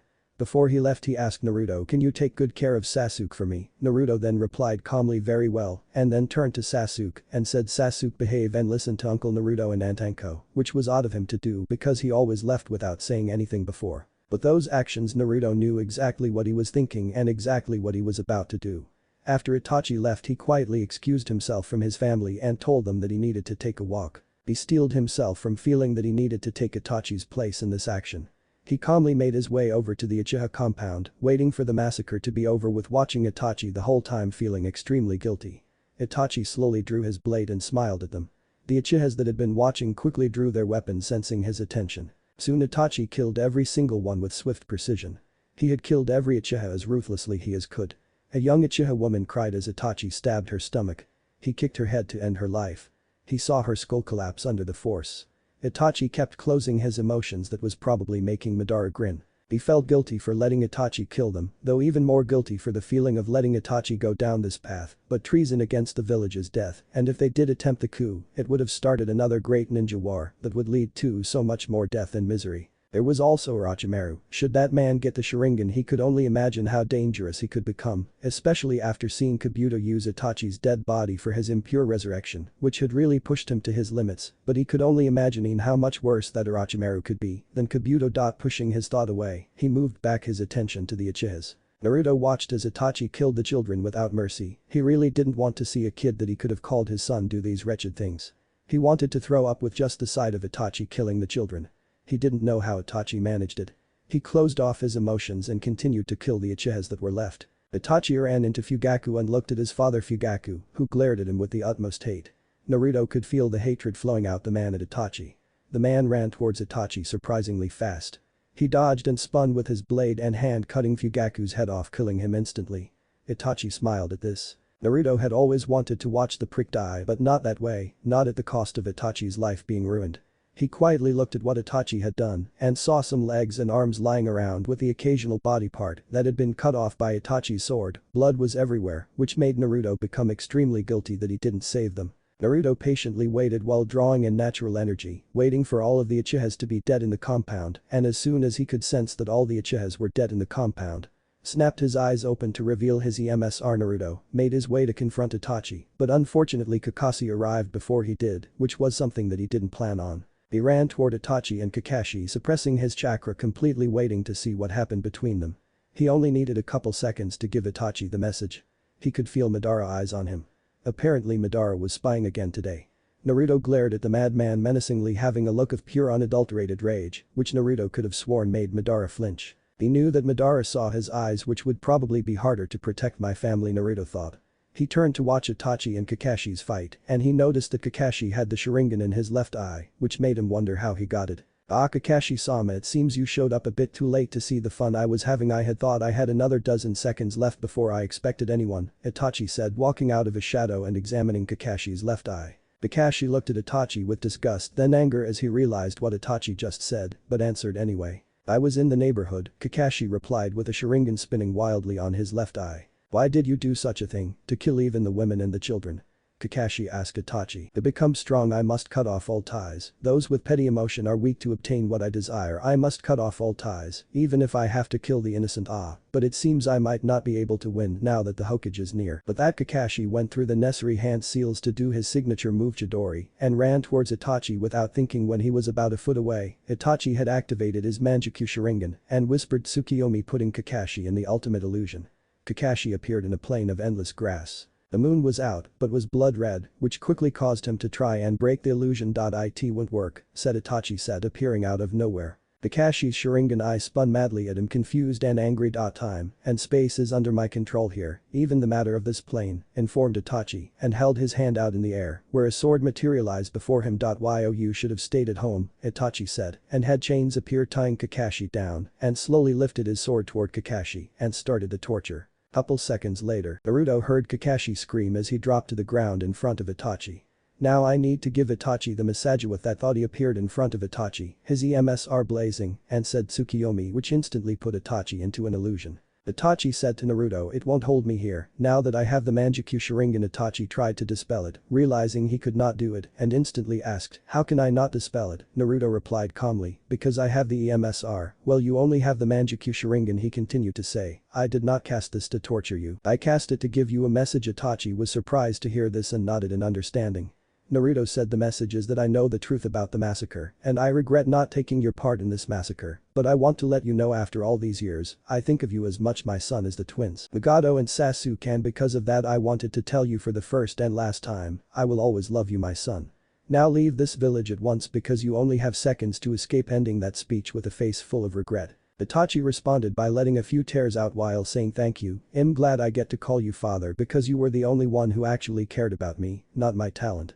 Please take good care of Sasuke, Dad." With that, Naruto dropped Tsukiyomi, letting Itachi flee the scene. To make sure he wouldn't be accused of being an accomplice, he clutched his eyes and dropped to his knees. As soon as the third and a platoon of Anbu arrived, the third looked around and yelled, "What happened to you and Kakashi?" Naruto replied, saying, "Kakashi was put under Tsukiyomi by Itachi before I got here, and then when I went to take Itachi down, Uchiha Madara used Tsukiyomi on me, but I ended up breaking through it to find that they both vanished, half lying half telling the truth." The third immediately said, "How do you know it was Uchiha Madara?" he said. So himself Hokage-sama with it. The third let out a kai that made many of the Anbu flinch and yelled to the Anbu fan, "Out, check for any survivors. Then I want you to search this village and make sure it's safe." A couple minutes later, the third came over to Naruto after seeing the look of regret on Naruto's face after having Kakashi sent to the hospital, and he said caringly, "There was nothing you could have done, Naruto-kun." Naruto replied with a grave voice, "I failed Itachi, Hokage-sama, I didn't see him going down the wrong path. If I realized he thought this way, these people wouldn't have died and Kakashi wouldn't be injured." He slightly lied again, but he still felt full of regret, thinking, why did this all have to happen to Itachi? "Hokage-sama, since we are basically family to Sasuke-kun, may we have him live with us?" "Very well, go home for now and take a couple weeks off. I'll call you in to get a full report later," the third said to him, leaving him to walk home. When Naruto arrived home, he saw Anko inside making dinner for them. She saw the look on his face and immediately knew something was wrong. So he told her the story of what had happened, only for her to start tearing up about how he could have been killed and the fact that Sasuke lost his family. She was still pretty upset when he hugged his wife fiercely and for the first time started crying on her shoulder, saying, "I failed him, Anko. If only I knew what he was going to do, I could have stopped him," crying because he felt like he failed him, making up the fact he didn't know what Itachi was going to do it. Before he could stop crying, Sasuke and Nagato walked into the kitchen. Seeing Naruto cry made them extremely confused because they have never seen this before. "What happened?" they said in unison. Naruto, not really knowing how to say this, told them to sit down at the table before he told them that there was a massacre of the Uchiha clan. Sasuke started crying but spoke up saying, "What about my brother?" Naruto looked away and told him the truth, making a tear running down his eye.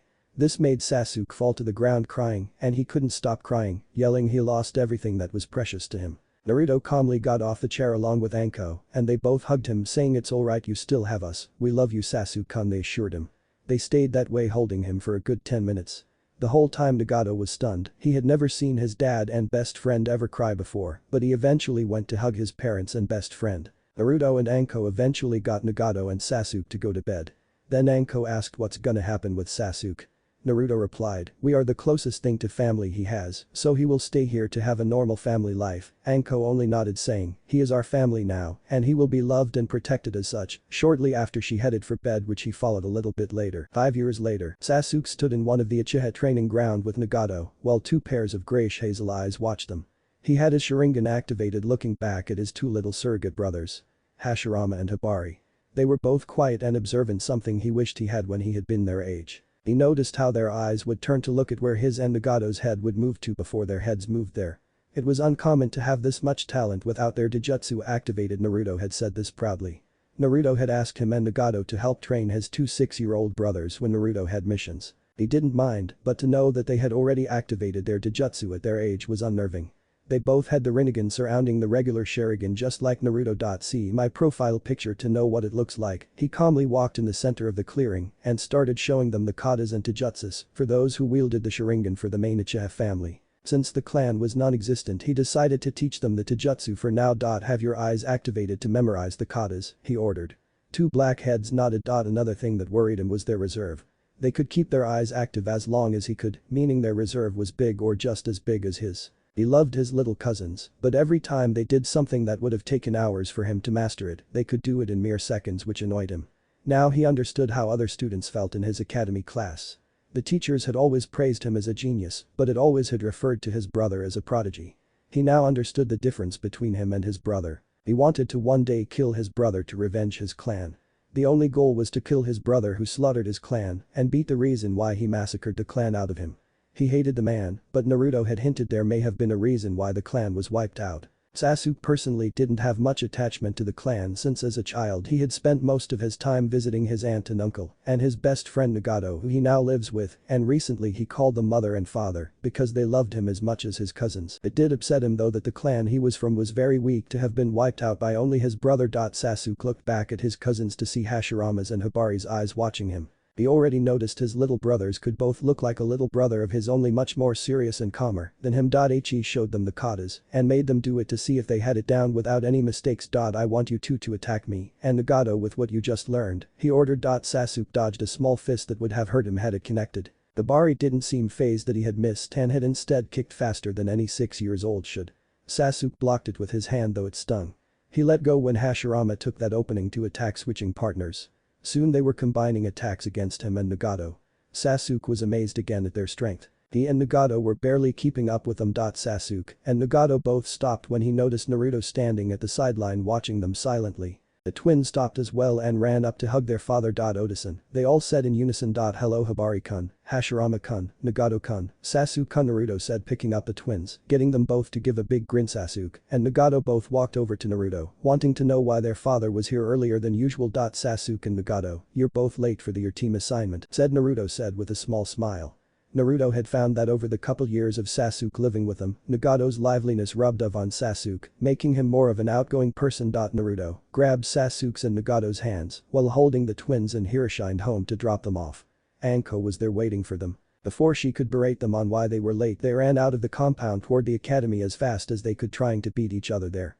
Anko's side turned to Naruto and asked, you didn't tell them you were going to be there, sensei, did you? Naruto replied with a smirk, no, I wanted it to be a surprise. They were supposed to be there for their classroom instructor to tell them who their new team and sensei would be. They had gotten carried away with training the twins. They were definitely prodigies like their father, and if they weren't, he could only imagine what kind of caliber their father was. Rushing to their old academy entrance, they stopped, and Nagato proclaimed he was the winner when he believed it was a tie, but they eventually took in a deep breath and walked in calmly. They sighed in relief when they noticed that Iruka-sensei still had to yet name the new teams. They walked to the back and sat quietly in the two empty seats, now bored and tired with the adrenaline in their bodies that was leaving them. From the corner of their eyes they noticed their fangirls were about to attack them. I get to sit next to Sasuke-kun, yelled the pink-haired harpy Aka Sakura Haruno. The most annoying fangirl in existence, Sasuke thought. Well, who cares, I got Naruto-kun, yelled Ino Aka the yellow-haired harpy. There were other angry fangirls glaring daggers at each of them. Sasuke sometimes wished he had Ino as a fan rather than Sakura. The pink-haired harpy creeped him out on so many levels. She had once confessed to having a shrine for him, which had set off many alarms in his head. Before they could sit down next to them, they looked at each other and nodded to do Kawarimi to escape. They switched with the sleeping Nara and Shino across the room. They found themselves sitting next to Choji and Kiba. They sighed in relief as they looked back to see Sakura and Ino glaring daggers at Shino and the sleeping Nara, who was still sleeping, not noticing someone moved him. Are you guys gay? Because I would totally feel that love, said Kiba, taunting them. Why don't you then? Replied Sasuke and Nagato in unison. I would, but they want you guys, replied Kiba, gritting his teeth. Then look like us, suggested Sasuke. Kiba face changed with comprehension quickly. I wouldn't do that, Kiba. I don't think being ripped apart would be good for your health, said Choji with a mouthful of food in his mouth. Kiba seemed to rethink the idea and shook his head. Sasuke started talking to Nagato, worrying that they might not be on the same team. Alright class, shouted Iruka, stepping in the classroom. I'm going to announce the names of your teammates and senseis.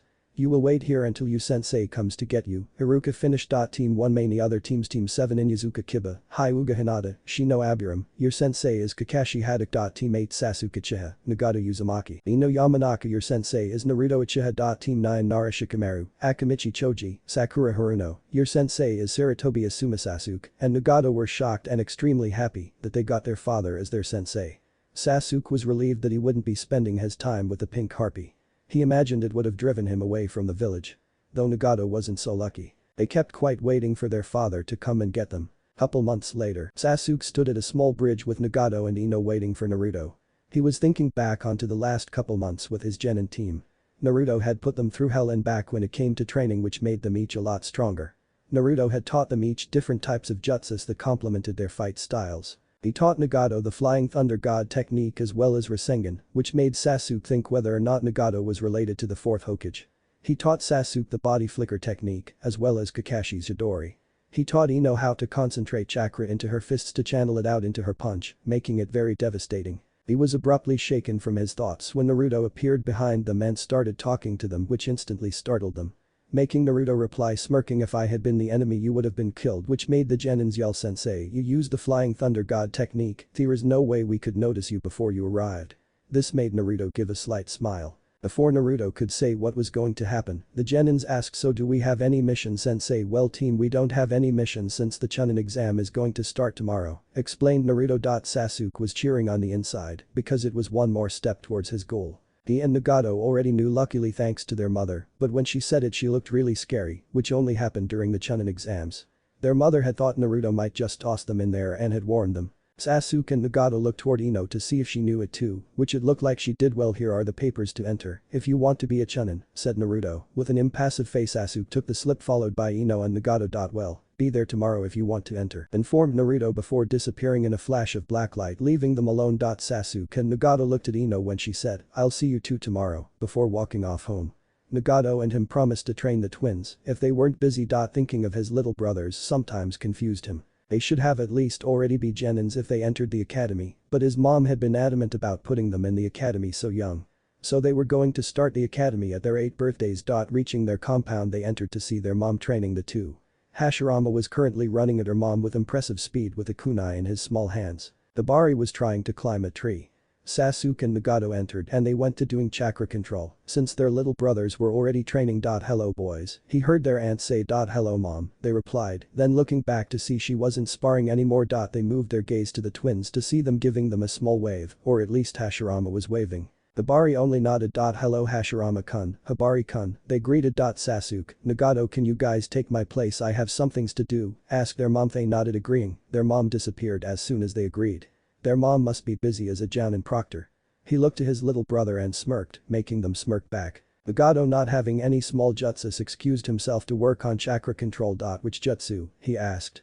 Showing the large amount of jutsus he collected from Naruto during the small fights, teaching it to them on the condition it wasn't too dangerous. "None of those," as he showed them the jutsus. "We want to master body flicker," replied Hibari with Hashirama agreeing. Sasuke nodded, not really caring why the twins worked like that sometimes.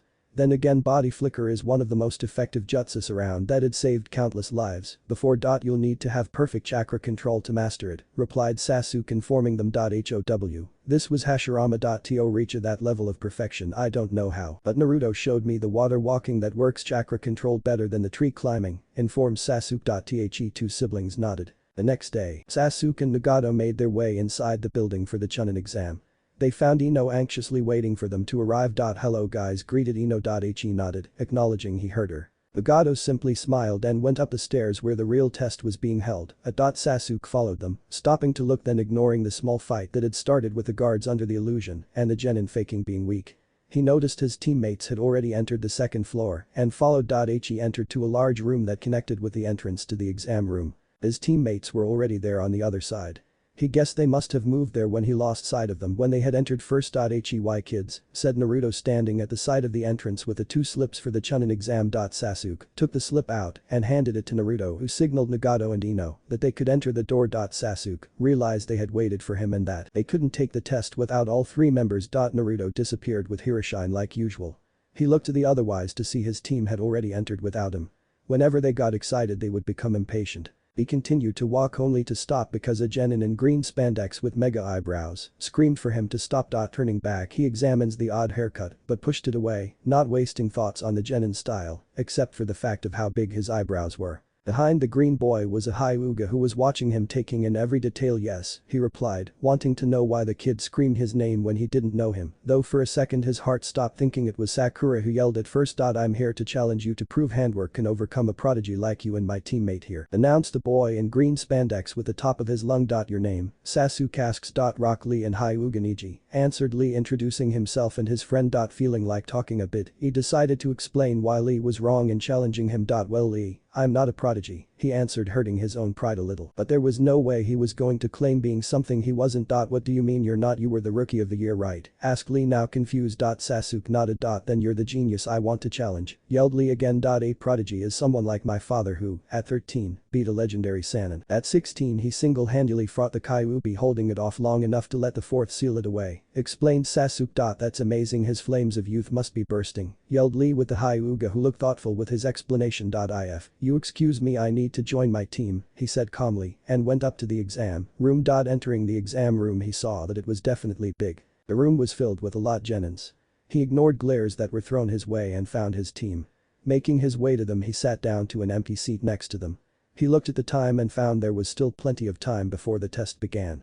He was about to relax when he heard the voice he had prayed to never hear again. Sakura was about to tackle him to a hug. Out of habit he found Shikamaru, who was sleeping across the room, and Kawarami. Finding himself next to Choji, relaxed. "Want some chip?" Sasuke offered Choji. Nodding, he took some chip and started munching. Looking across the room he saw that Sakura was beating Shikamaru with her fist. He noticed even more glares from the competing genins.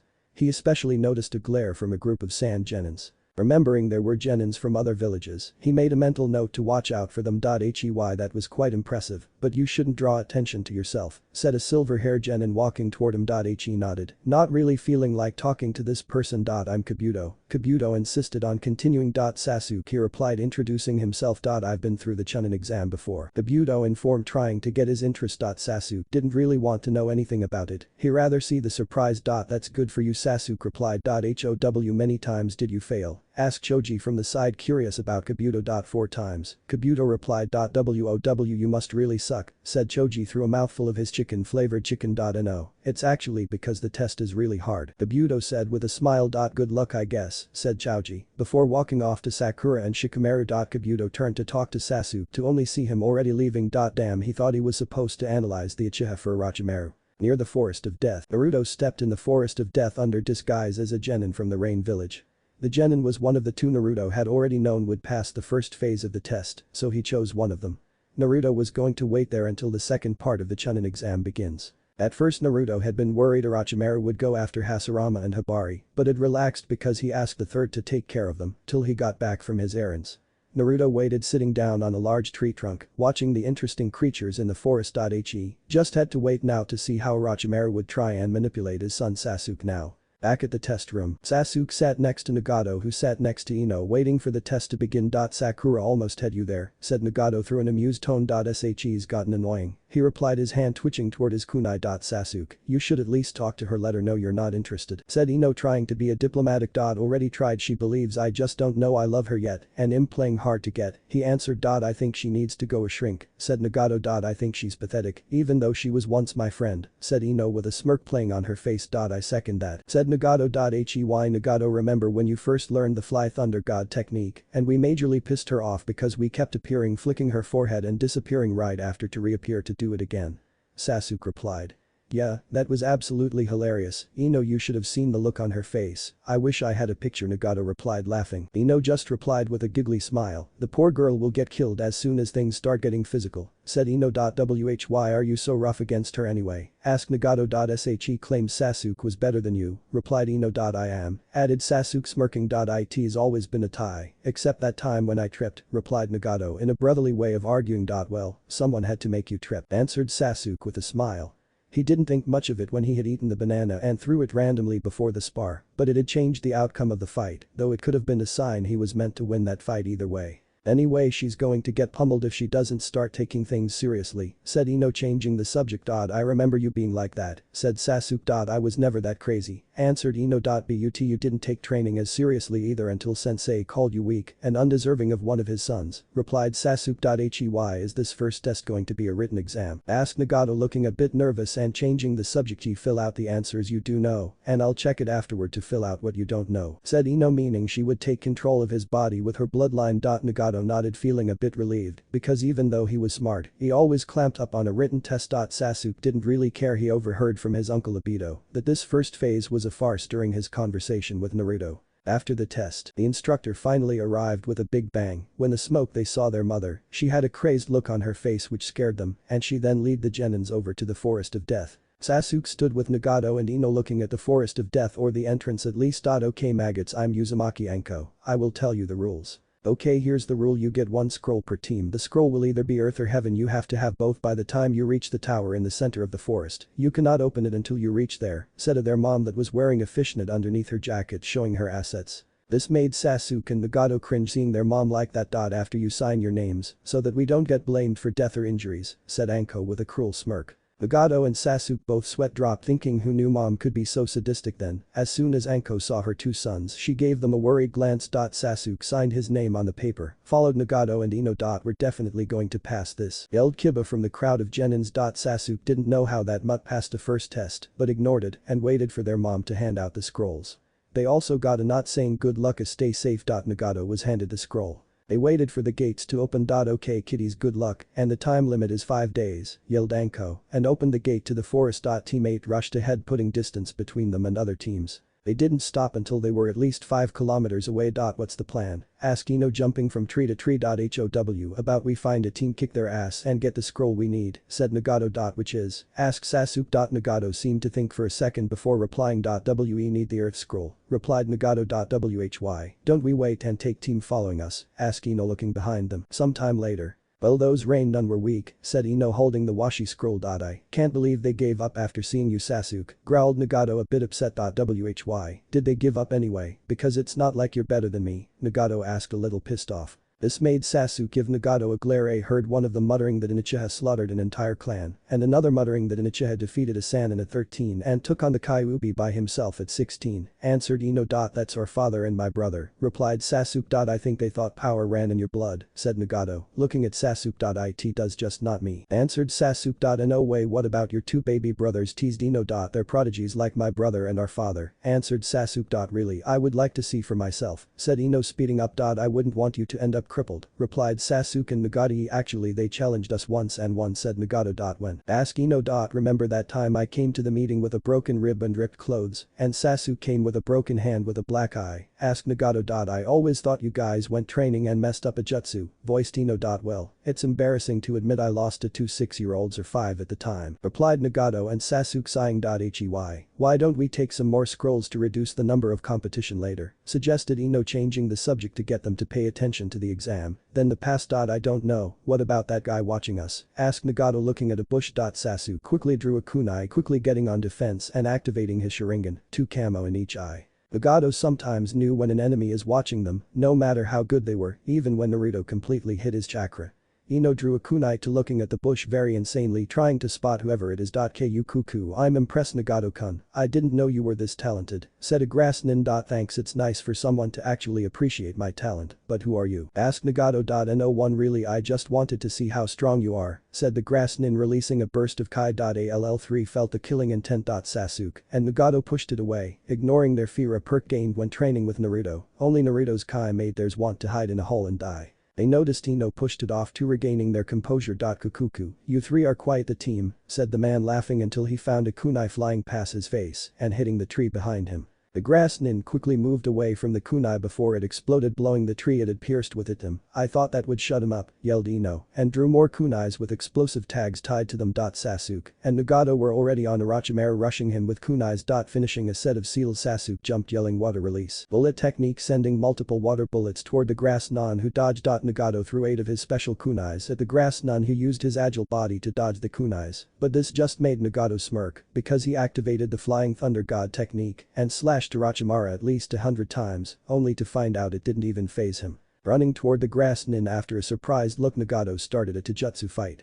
The grass nin smiled at Nagato's attempt to hurt him, but stopped when found wires placed all around him with exploding tags tied to every other foot on the wire. The grass nin looked up to see Ino smiling with all the bombs she placed in second, with Sasuke standing watching expressionless. Your teammate's with me, if it explodes he explodes, the grass nin said, laughing at Ino. Ami, said Nagato, appearing from behind Ino, making the grass nin stop laughing and look to the Nagato standing across him. The clone smiled before saying Bunshin Ibakuha and exploded, starting a chain reaction with the exploding tags tied to the wires. Sasuke started throwing kunais in the explosion of fire to make it hard for the grass nin to escape. He could see Orochimaru's chakra still moving though the explosion and kept throwing kunais with his teammates preparing for a second round. The explosion stopped after several minutes, leaving a burned but still breathing grass nin, much to their surprise. Kukuku, you 3 are very talented, Orochimaru said, and ripped his or her burned face away to reveal an unburned face and jumped toward them, sending out snakes everywhere that all rushed toward them. Fire element, grand fireball jutsu, yelled Sasuke, hitting all the small snakes with a ball of flame, leaving less snakes to worry about. Nagato threw kunais at the creepy nin and jumped back, throwing shurikens in a wide arc, making the attacking nin back up while jumping away from the hundreds of small snakes. Ino used her family technique to try and take over the mind, but failed and fell back, holding her head in pain. Nagato was now nervous, now that he recognized this guy now. Orochimaru, the legendary Sannin, Naruto stated, while letting his team know who they were up against. It's an honor to be remembered by this village and known by one so young, said Orochimaru, and moved at speed too fast for Nagato to react and delivered a kick to his stomach, knocking the air out of him, then lazily lifting him with one arm to toss him against one of the giant trees in the forest. Ino, holding her hand on her head due to the pain from failed mind control, jutsu growled and rushed at him, ignoring her pain to stop the snake Sannin from hurting her teammate further.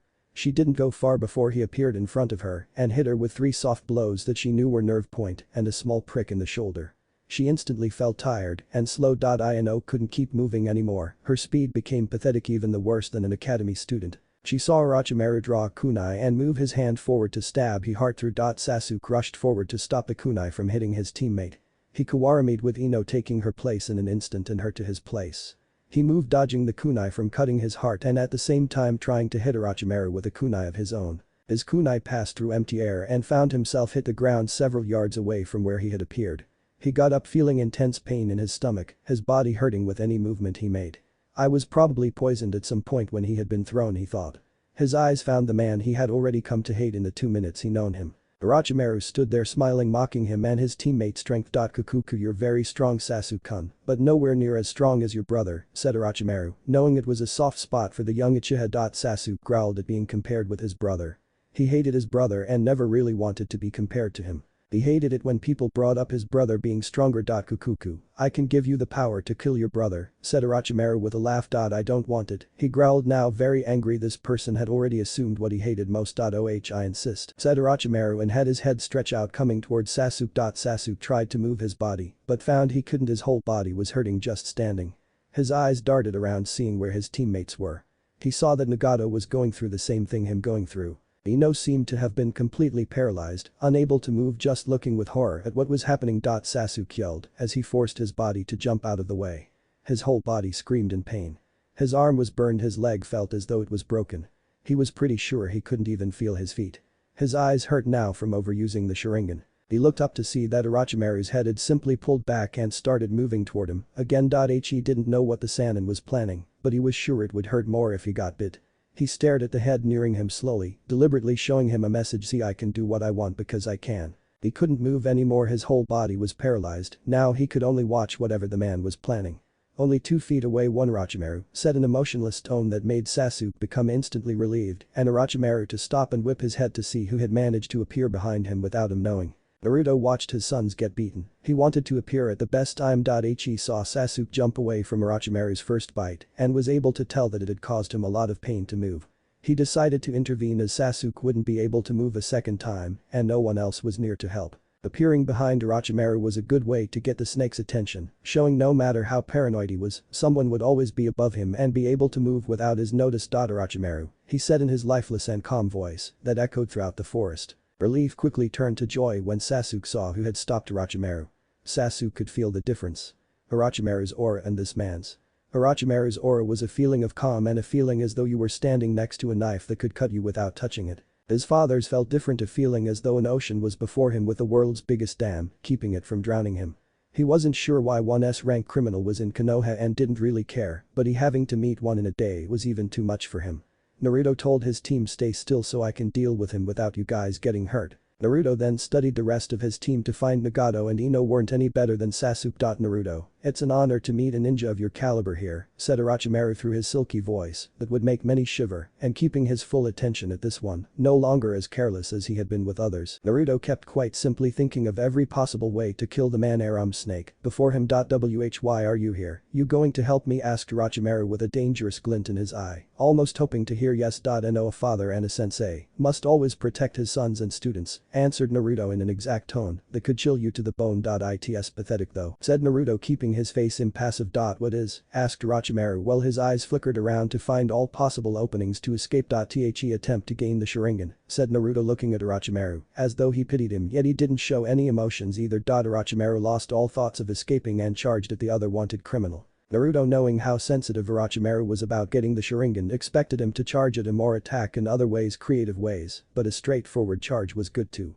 His EMSR blazed that made Orochimaru's eyes widen in recognition and kawaramied with a block of wood before it combusted in black flames. Naruto lazily moved his head to where Orochimaru was. He looked to the large tree and brought out 8 balls of Amaterasu black flames out of thin air and let it stay suspended in midair. Orochimaru's eyes widened as the flames stayed in midair before the flames all started moving toward him like a homing beacon. He jumped away using all his speed to dodge the flames moving from tree to tree making more flames as the trees burned. Naruto decided to put all the flames off at that moment since some flames had unnecessarily touched the forest and would burn the entire forest down if he didn't stop it. Orochimaru glared at him as though trying to burn him with his eyes like Naruto eyes could with others. The Mangekyou Sharingan, asked Orochimaru. You recognize the powers, who did you fight before with its power, asked Naruto honestly curious who could have made Orochimaru afraid of it though the list was short. Itachi, I happened to cross path with him, said Orochimaru. Are wrong though I have the EMSR Naruto said to Orochimaru before his body was ripped apart by Kamui. Naruto didn't really believe Orochimaru died, it was after all a clone that had been there since the conversation began, while the real one had been running as fast as he could to get out of the forest. Naruto shook his head and thought I'm gonna kill him before the third dies during their fight appearing next to his team, saying hurry up and get to the tower I cannot help or you will be disqualified.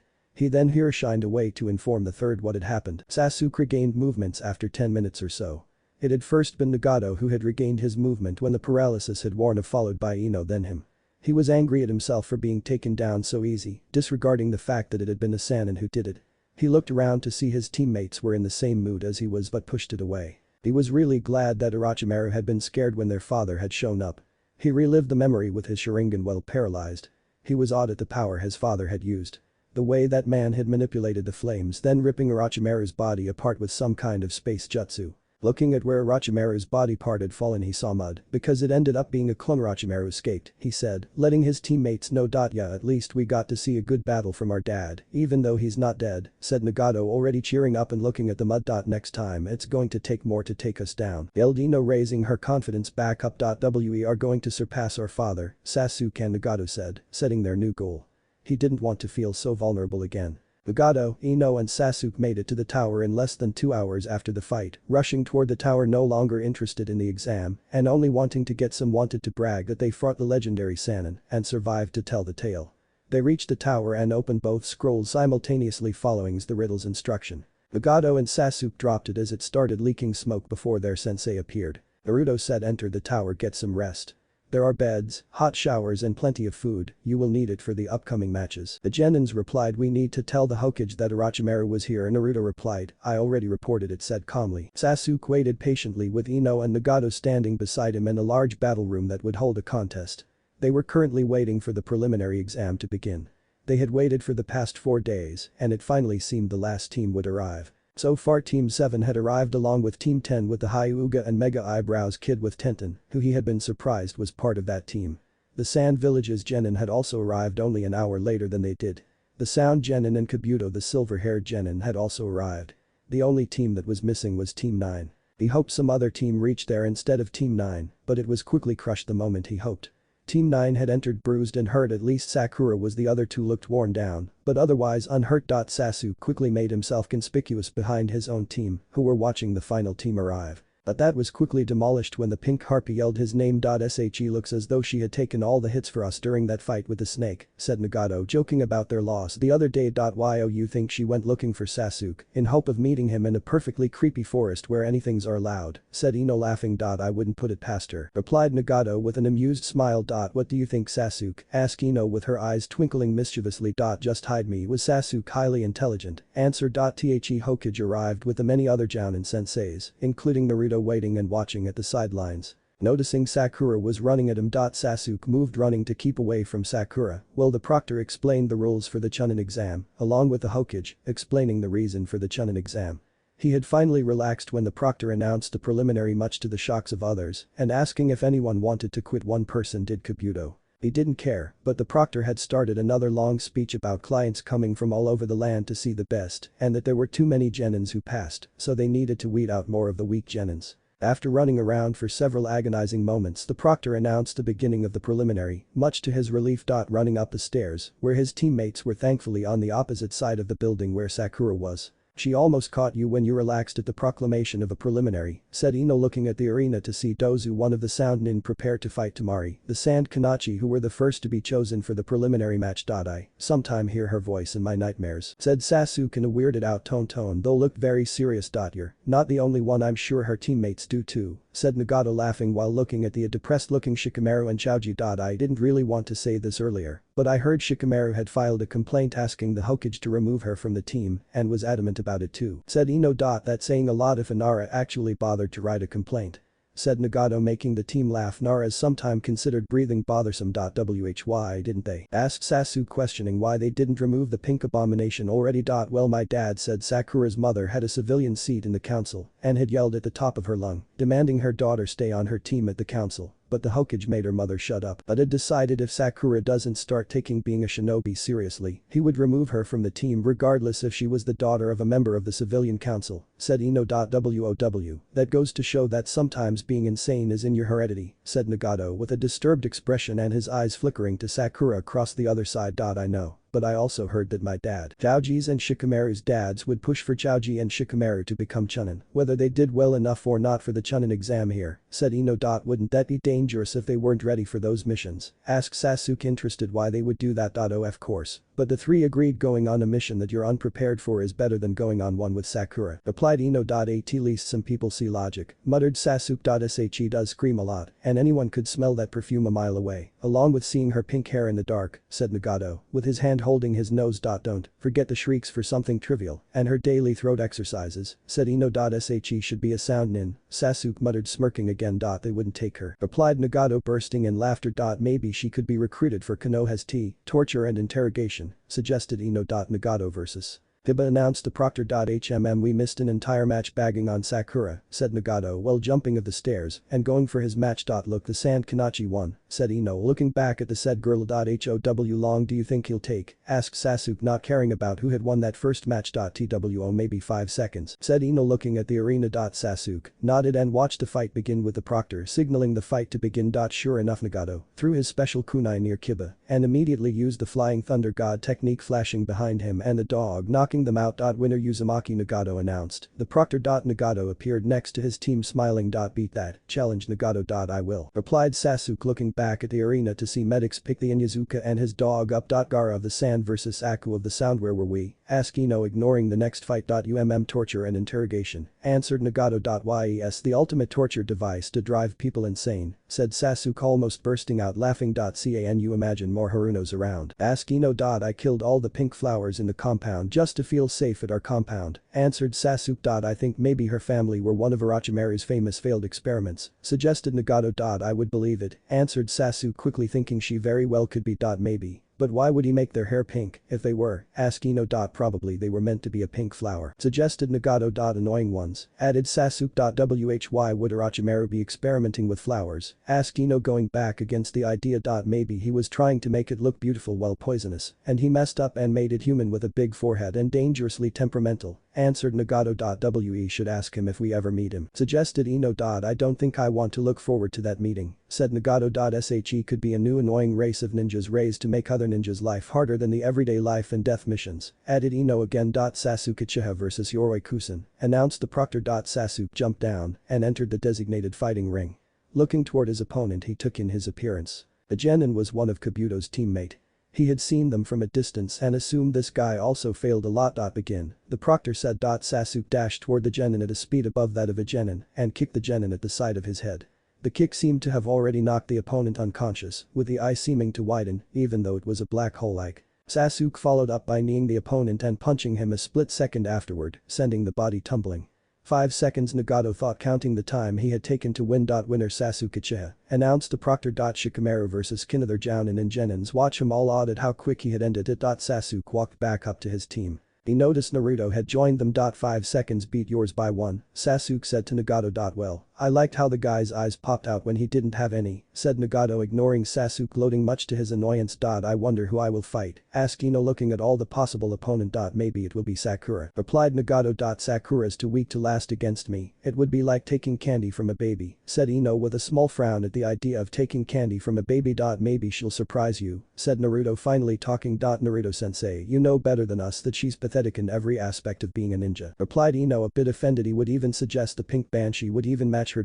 Yes, sensei, let me name what aspect she's pathetic at. Stealth is not her strong point due to her pink hair color and atrocious smell. Assassination is not her strong point, she would alert the enemy a mile away. Combat is not her strong point, she can't even hold a kunai properly. much less have any physical strength. Not only that, but she is currently on a diet, an option for any shinobi who wants to die, said Nagato, not even listing all of the other pathetic talents of hers. Well, when you put it like that I can agree, said Naruto looking across the room to Asuma who had heard the conversation that had to do with his shinobi training, along with every other jounin who seemed to be looking to the pink gen and not noticing, and the Hokage who looked as though he was inclined to agree with Nagato and Ino. Plus, the only thing she has going for her is that she's the smartest Kanachi, and I think there must have been a mistake with how she got that title, added Ino.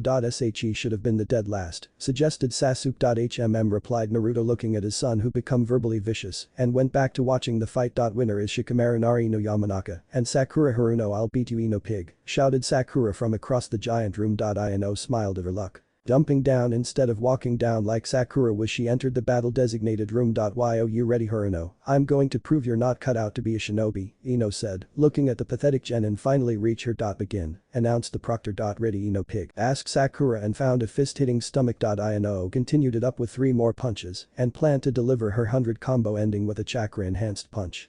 She kicked Sakura leg, then she delivered an uppercut pushing Sakura up into the air. Ino then sped her punches up at a speed where they were on par with the fastest Chunin. While kicking and punching her never let Sakura touch the floor again. Ino kept going even though she was sure Sakura was barely conscious. She had never stopped her 100 combo before. She'd be damned if she had to stop now. She didn't remember the fact that this was her first using it either. With Ino's last punch with a chakra-enhanced punch Sakura was smashed into the floor. She was lying there, blood flowing from Sakura's mouth. Purple bruises visibly showed on Sakura's face and leg to her hand. There was silence as everyone looked at Sakura after the vicious beating. Even Gaara looked unnerved. Yamanaka Ino is the winner, said the proctor. Lee and Hyuga Niji, announced. Medic appeared and took Sakura's unconscious body away. I think you broke every bone in her body, said Nagato looking at his female teammate as she joined them. No, only fractured them, plus I wasn't going to do that to her, but she called me that name, answered Ino. I thought her sensei might have interfered and stop you when you reached 50, said Nagato. Her teammate held her sensei, said Sasuke looking over to where Shikamaru had his shadow holding his sensei and was letting go. Yo, you know he could have broke from that shadow if he had wanted to, explained Naruto. I think it helped hold him back and let her know the harsh world of a shinobi, said Ino looking at her hands to see if she had messed up her nails after beating Sakura. It also shows that Shikamaru and Choji don't like her, which is something crucial for teamwork, Nagato explained. Look, the Hyuga won, exclaimed Ino. Hyuga Hinata and Kankuro of the Sand winner Hyuga Hinata Shino Aburam and Choji Akamichi winner Shino Aburam. I think the Hinata beating Kankuro was hilarious, said Nagato laughing. She just poked his big puppet where he had been hiding. It's not that funny, replied Ino. I thought it was, added Sasuke. It was funny as Hinata had seen him with her Byakugan hiding as a puppet while his puppet fought for him. The final part of the Chunin exam will be held in a month before important clients and lords. I expect to see you all training so that you may do your best in the upcoming matches, announced the Hokage. A day later, Naruto and Anko were in their kitchen looking very worried about something when Naruto broke the silence by saying I'm going to tell Nagato about his parents after the Chunin exams. I hope he takes it well, Anko responded with a worried smile. He probably will, because he is mature enough to handle it, I hope. What if Naruto Uchiha Eternal Mangekyou Sharingan? Thanks for watching my video till the end. If you enjoy this content, then do consider subscribing to my channel and leave a like if you guys need the next part, comment down, and thanks for watching the video and see you guys in the next video.